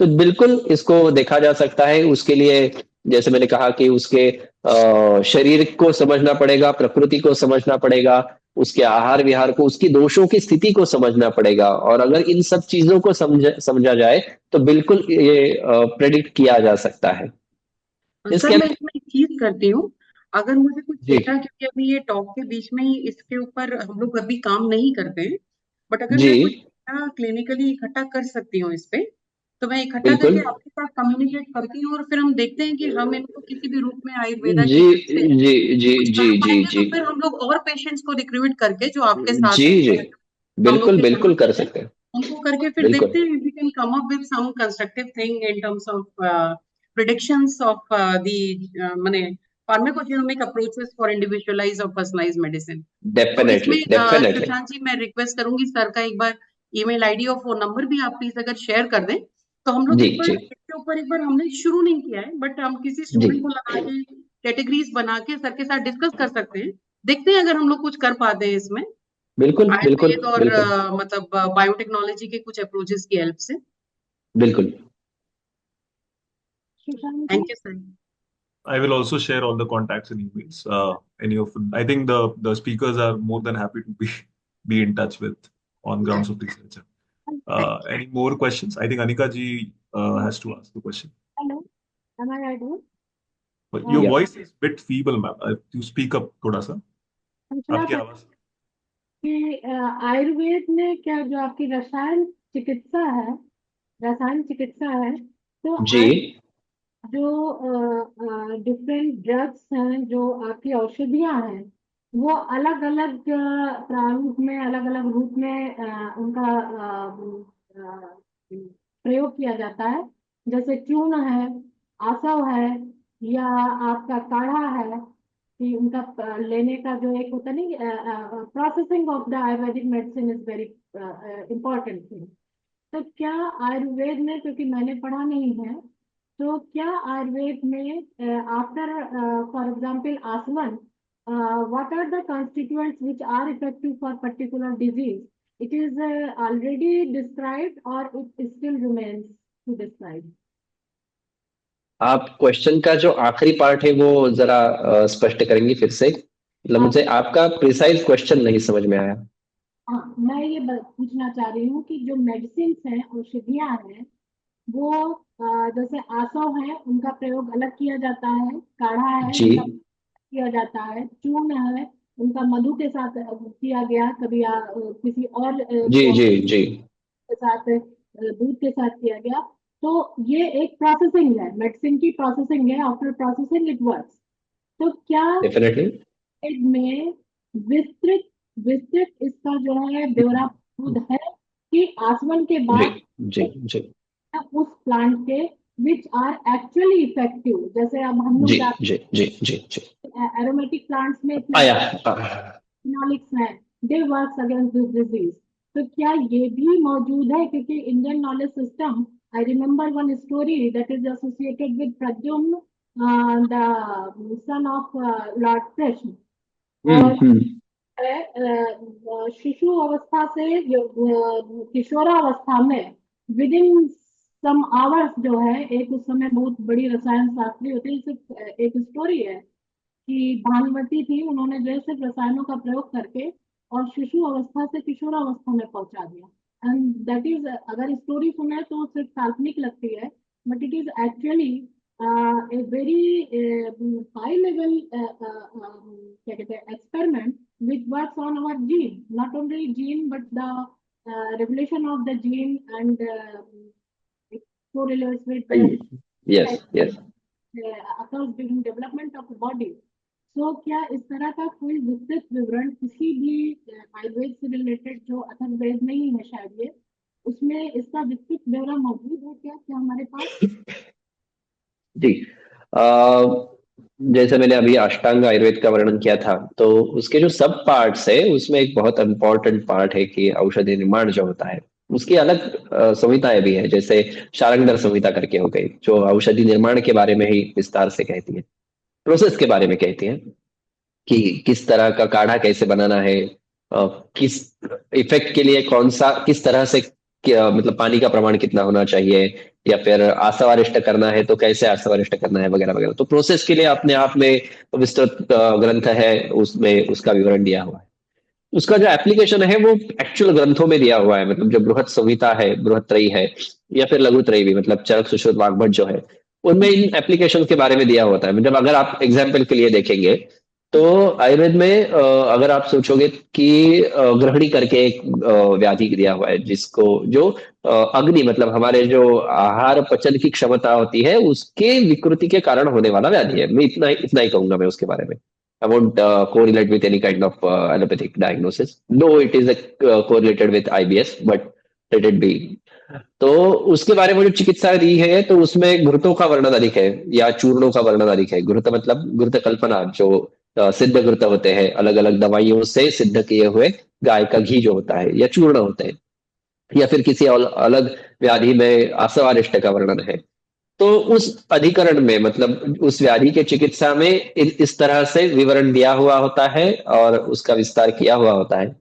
और भी ऐसी चीजें हैं कि विस्तार, मतलब ये अभी बहुत शॉर्ट में कहा मैंने, लेकिन का अलग अलग रेफरेंसेस में दिया हुआ होता है कि इस अवस्था में इस व्यक्ति के लिए इस तरह का कल्प, मतलब कल्प, इसको कल्प कहते हैं, कल्पना कहते हैं। जो आपने अभी प्रश्न पूछा कि घृत होता है, चूर्ण होता है, आसव होता है, काढ़ा होता है, तो इसका इस्तेमाल कैसे करना है, इसकी जो अवस्थाएं है या इसकी जो इसका जो डिसीजन है वो कई सारे क्राइटेरिया के ऊपर डिपेंडेंट है, तो उसका वर्णन दिया गया है। जैसे अगर मुझे अभी खांसी है, तो अगर खांसी है तो उस खांसी के लिए, मुझे खांसी है, सूखी खांसी है, तो उसके लिए मुझे चूर्ण लेना है, तो घी और मध के साथ उसको लेह्य स्वरूप में, मतलब चाटने के जैसे स्वरूप में लेना है, तो ये एक कल्पना हो गई। या फिर मुझे बुखार है तो मुझे कषाय जैसी, मतलब काढ़े जैसी कल्पना का इस्तेमाल करना होगा। तो ये व्याधि के हिसाब से बदलता रहता है, और उसका विवेचन अगर आप आयुर्वेदिक ग्रंथों का अध्ययन करोगे और इन सब क्राइटेरियाज को पढ़ोगे तो ये मिलेगा, बिल्कुल मिलेगा, कोई बात थैंक यू सर। पर मेरे ख्याल से अभी केमिकल जो कंपोजिशन है, अगर हम इसको इंडियन नॉलेज सिस्टम को मॉडर्न जो केमिस्ट्री और बायोकेमिस्ट्री है इससे अगर को रिलेट करें तो शायद हमारा जो इतना बृहद ज्ञान है, जिसको प्रोसेस तो हमें पता है लेकिन प्रोसेस में क्या चीज है विच इज इफेक्टिव, जैसे भस्म है, स्वर्ण भस्म, लौह भस्म, ये हम बहुत दिनों से है। आजकल लोग उसे नैनो पार्टिकल के रूप में जो है इतना पॉपुलराइज कर रहा है कि nano particle, silver nano particle है, पर हमारे आयुर्वेद में ये ऑलरेडी इट इज डिस्क्राइब, है जी। पर उसका केमिकल जो स्वरूप है वो मेरे ख्याल से मॉडर्न उसके उसमें पूरी तरीके से डिस्क्राइब नहीं किया गया। नहीं हो सकता है, क्योंकि जैसे मैंने पहले कहा कि देखिए ये जो बदलाव होते हैं वो गुण के स्तर पे होते हैं। और अभी का जो शास्त्र है, मतलब I am not going to criticise anything, but वो प्रत्यक्ष प्रमाण के आधार पे है। मतलब जो हम देखते हैं, हालांकि वैसा टोटली नहीं है, जो आंखों को या इंद्रियों को समझ में आ जाता है और दिखता है उसको ही प्रमाण मान लेते हैं, चक्षुर्वै सत्यम कह के। तो जो हम देख सकते हैं, सोच सकते हैं, पढ़ सकते हैं, लिख सकते हैं, सुन सकते हैं, उसी को प्रमाण मान लेते हैं। और गुण के बारे में एक थोड़ा टेक्निकल है लेकिन बता देता हूं। देखिए गुण जो होते हैं किसी भी चीज के, वो द्रव्य के ऊपर रहता है, द्रव्य से अलग नहीं हो सकते।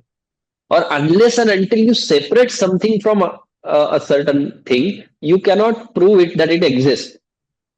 जैसे कई सारे शोध जो अभी के शास्त्र में, मतलब वेस्टर्न साइंस में जो हुए हैं, तो ये उससे सेपरेट कर लिया और समझा हाँ भाई ये हिग्स बोसॉन है, या फिर ये न्यूट्रॉन है, या ये ऐसा है। जब तक वो एक साथ होते हैं तब तक उनका अस्तित्व समझ नहीं सकते। तो द्रव्य और गुण तो एक साथ होने होने ही वाले हैं, वो तो अलग होने वाले हैं ही नहीं, उसको समवाय कहते हैं। तो गुण ऐसे अलग से हम बाजार में जाके मुझे 1 ग्राम क्या 100 ग्राम क्या स्निग्ध गुण दीजिए, ऐसा तो नहीं कह सकते।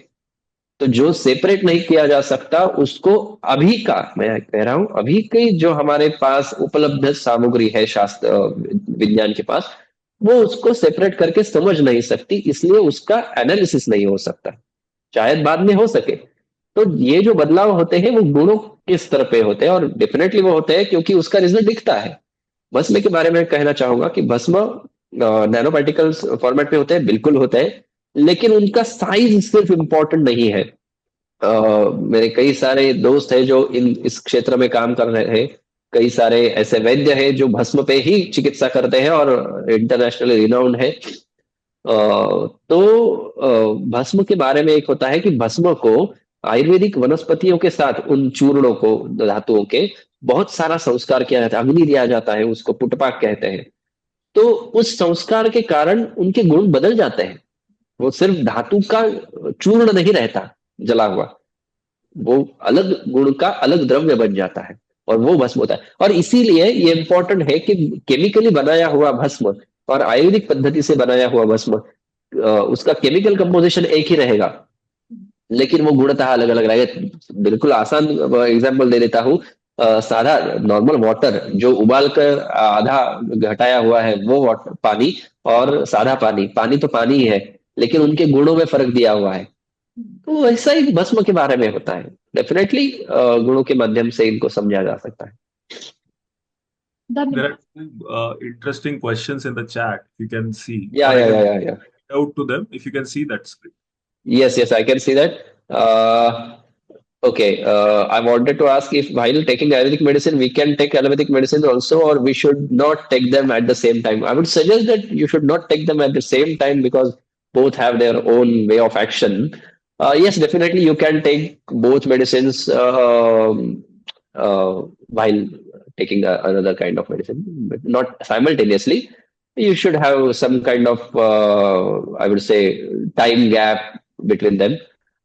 Definitely you should consult your Vaidya also, because you don't know what allopathic medicine is going to do in your body, what Ayurvedic medicine is going to do in your body, and what both of them are going to do with your body. So definitely you should consult your Vaidya. He would suggest you a better suggestion, whether you should take the medicine or not, or which medicine you should definitely can consume. But you can take it, definitely. Another is आजकल food choices change हो रही है, लोग content उसकी dishes यहाँ supplement को healthy बोल के अपनी डे टू डे लाइफ में इंक्लूड कर रहे हैं। जैसे कि आपने कहा पान में ऑलिव ऑयल, हाँ खान पान में olive oil, majority Mediterranean reason से, ऐसे ही बहुत सारी चीजें हैं। इस आपका विचार क्या है? बिल्कुल बहुत बढ़िया क्वेश्चन है। जैसे मैंने देश के बारे में कहा, देखिए वसुधैव कुटुंबकम तो है ही, ये जैसे संत श्रेष्ठ तुकाराम महाराज कहते हैं कि विश्वची माझे घर, ये पूरा वर्ल्ड जो है वो मेरा घर है, लेकिन फिजिकली तो नहीं है ना। तो वी आर यूज्ड टू, जैसे मैंने कहा था अष्टौ आहार विदेश आयतन में देश करके कंसेप्ट होता है, जहां पे जो उगता है जो पिकता है वो हम आसानी से हजम कर सकते हैं और हमें वो खाना चाहिए डेफिनेटली। मतलब अगर मैं महाराष्ट्र में रहता हूँ और महाराष्ट्र में ऑयल का सोर्स, तेल का सोर्स अगर भुईमुग है, शेंगदाना है, शेंगदाना है जिसको कहते हैं, पीनट्स है, तो मेरे शरीर को पीनट्स भी उसी वातावरण में बढ़ा हुआ है, उसकी ग्रोथ है जिसमें मैं बढ़ा हुआ हूँ। तो definitely it is more satmya. One more very important concept of Ayurveda is satmya. Satmya is something which is you're used to, you're acclimatized to, and it do not change your equilibrium much. Whatever is used to you, it won't shift your dosha equilibrium to certain limit. So जो मेरे यहाँ पे कई सालों से मैं खा रहा हूँ, मेरे यहाँ पे जिसका उत्पादन होता है वो मेरे लिए साथ में है, मेरे लिए I am used to it, my body is used to it, my body structure, it may be genetic और anything, I don't know, I am not expert in that way, but वो मेरे लिए साथ में है। तो ऐसा है कि जो हमारे यहाँ पे खाना है, जो क्यूजिन है, जो पदार्थ है जो हमारे यहाँ पे पहले से चलते आ रहे हैं, उनको ज्यादातर आहार में रखना चाहिए। मतलब मैं महीने में एक बार कभी तो ऑलिव ऑयल डाल के खा रहा हूं तो उससे कुछ बड़ा व्याधि होगा, ऐसा नहीं है। लेकिन अगर मैं यह कहूंगा कि ऑलिव ऑयल यूरोप में बहुत या मेडिटेरियन कंट्रीज में बहुत हेल्दी है और वहां पे लोग खाते हैं, तो मैं यहाँ खाऊंगा चलेगा, ऐसा नहीं है। देखो, ये it works both ways. Means Europe या यूरोपियन कंट्रीज है जहां पे चीज बहुत ज्यादा इस्तेमाल होता है। चीज हेल्दी है क्या? बिल्कुल है। लेकिन चीज है और वो रोज खाते हैं क्या? हाँ, बिल्कुल रोज खाते हैं, बिल्कुल बड़ी मात्रा में खाते हैं। लेकिन वहां का जो वातावरण है उसको अगर सोचा जाए तो वो शीत प्रधान है, उनका अग्नि अच्छा होता है। तो चीज जैसा भारी पदार्थ हजम करने की उनकी अग्नि में क्षमता होती है। हालांकि हम जहाँ उष्णकटिबंधीय प्रदेश में रहते हैं, हमारा अग्नि उतना बढ़िया नहीं रहता। तो हम चीज जैसा पदार्थ हर रोज खाने की क्षमता नहीं रखते, उसको हजम करने की क्षमता नहीं रखते। तो किसी भी चीज को ये हेल्दी है या नहीं, ऐसा जनरलाइज स्टेटमेंट नहीं कर सकते। तो चीज वहां पे जाके हेल्दी होता होगा, बिल्कुल होता होगा। ऑलिव ऑयल उनके लिए अच्छा है, बिल्कुल अच्छा है। हमारे लिए है, ऐसा जरूरी नहीं है। तो डेफिनेटली वही तो आईकेएस का जो मेन मोटो है कि जो बाहर से आता है, स्पेशली जो वेस्टर्न वर्ल्ड से आता है, वही हेल्दी है।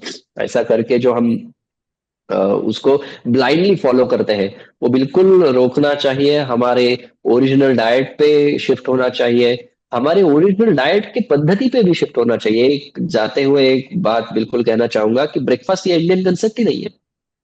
अगर आप देखोगे तो आप पूछ सकते हो, और पूछना किसको है? आपकी दादी परदादी को, नाना को, नानी को पूछिए कि आप ब्रेकफास्ट करते थे क्या, तो वो कहेंगे कि बिल्कुल नहीं, हम 8:30 9 10 बजे खाना खा लेते थे और 5 6 बजे रात का खाना खा लेते थे। 2 वक्त का खाना होता था। तो ब्रेकफास्ट तो उस जगह पे होता है जहाँ पे रात लंबी होती है और भूख ज्यादा लगती है। तो ये कई सारी चीजें हैं जो हम वहां से ब्लाइंडली फॉलो करते आ रहे हैं। तो आपका क्वेश्चन बहुत महत्वपूर्ण है और मैं उसका यही जवाब देना चाहूंगा कि जो हमारे यहाँ पे है, ये नहीं कह रहा हूँ कि हमारे यहाँ पे है वो सब कुछ बहुत हेल्दी है और बहुत जो हमारे हमें यूज टू है वो हमें फॉलो करना चाहिए। जो पद्धति है हमारी वो फॉलो करना है। हमारा क्यूजीन भी फॉलो करना चाहिए। मैं कई बार हमारे रुगड़ों को बोलता हूँ जो महाराष्ट्र में है कि गेहूं हमारा यहाँ का स्टेपल डाइट नहीं है। तो महाराष्ट्र में रहने वाले लोगों को गेहूं उतना खाना नहीं चाहिए। हमारे यहाँ पे ज्वार होती है, बाजरा होती है, तो वो ज्यादा खाना चाहिए। जो लाइफस्टाइल डिसऑर्डर्स होते हैं, अगर भाई केरल का आदमी अगर हर रोज गेहूं का या गेहूं की चपाती खाने लगे या फिर रोटी खाने लगे और ब्रेड खाने लगे तो कैसे चलेगा? तो यही उसका आंसर है। I think we have reached the concluding point in time also. Yeah, या thank you. So, if there are no more questions, I would go ahead and thank you, Dr. Yolekar, for such an enlightening session. The idea is to understand the philosophy of anything rather than the praxis. Once you understand the philosophy, it actually permeates into understanding of the praxis also. So, Ayurveda as a way of life rather than a treating or a medicinal system, I think that was the whole focus of today's session. I would also thank the CSGMU team for giving Dr. Yolekar this opportunity, and also thank Dr. Yolekar for giving his time and energies to this session. So, thank you, sir, from us. Thank you very much. Yes, या yes. I think our next session is scheduled at 2. The team would obviously inform on the group what are the exact times. With that, we conclude our second session for the day. Thank you, everyone. Namaste. Thank you very much.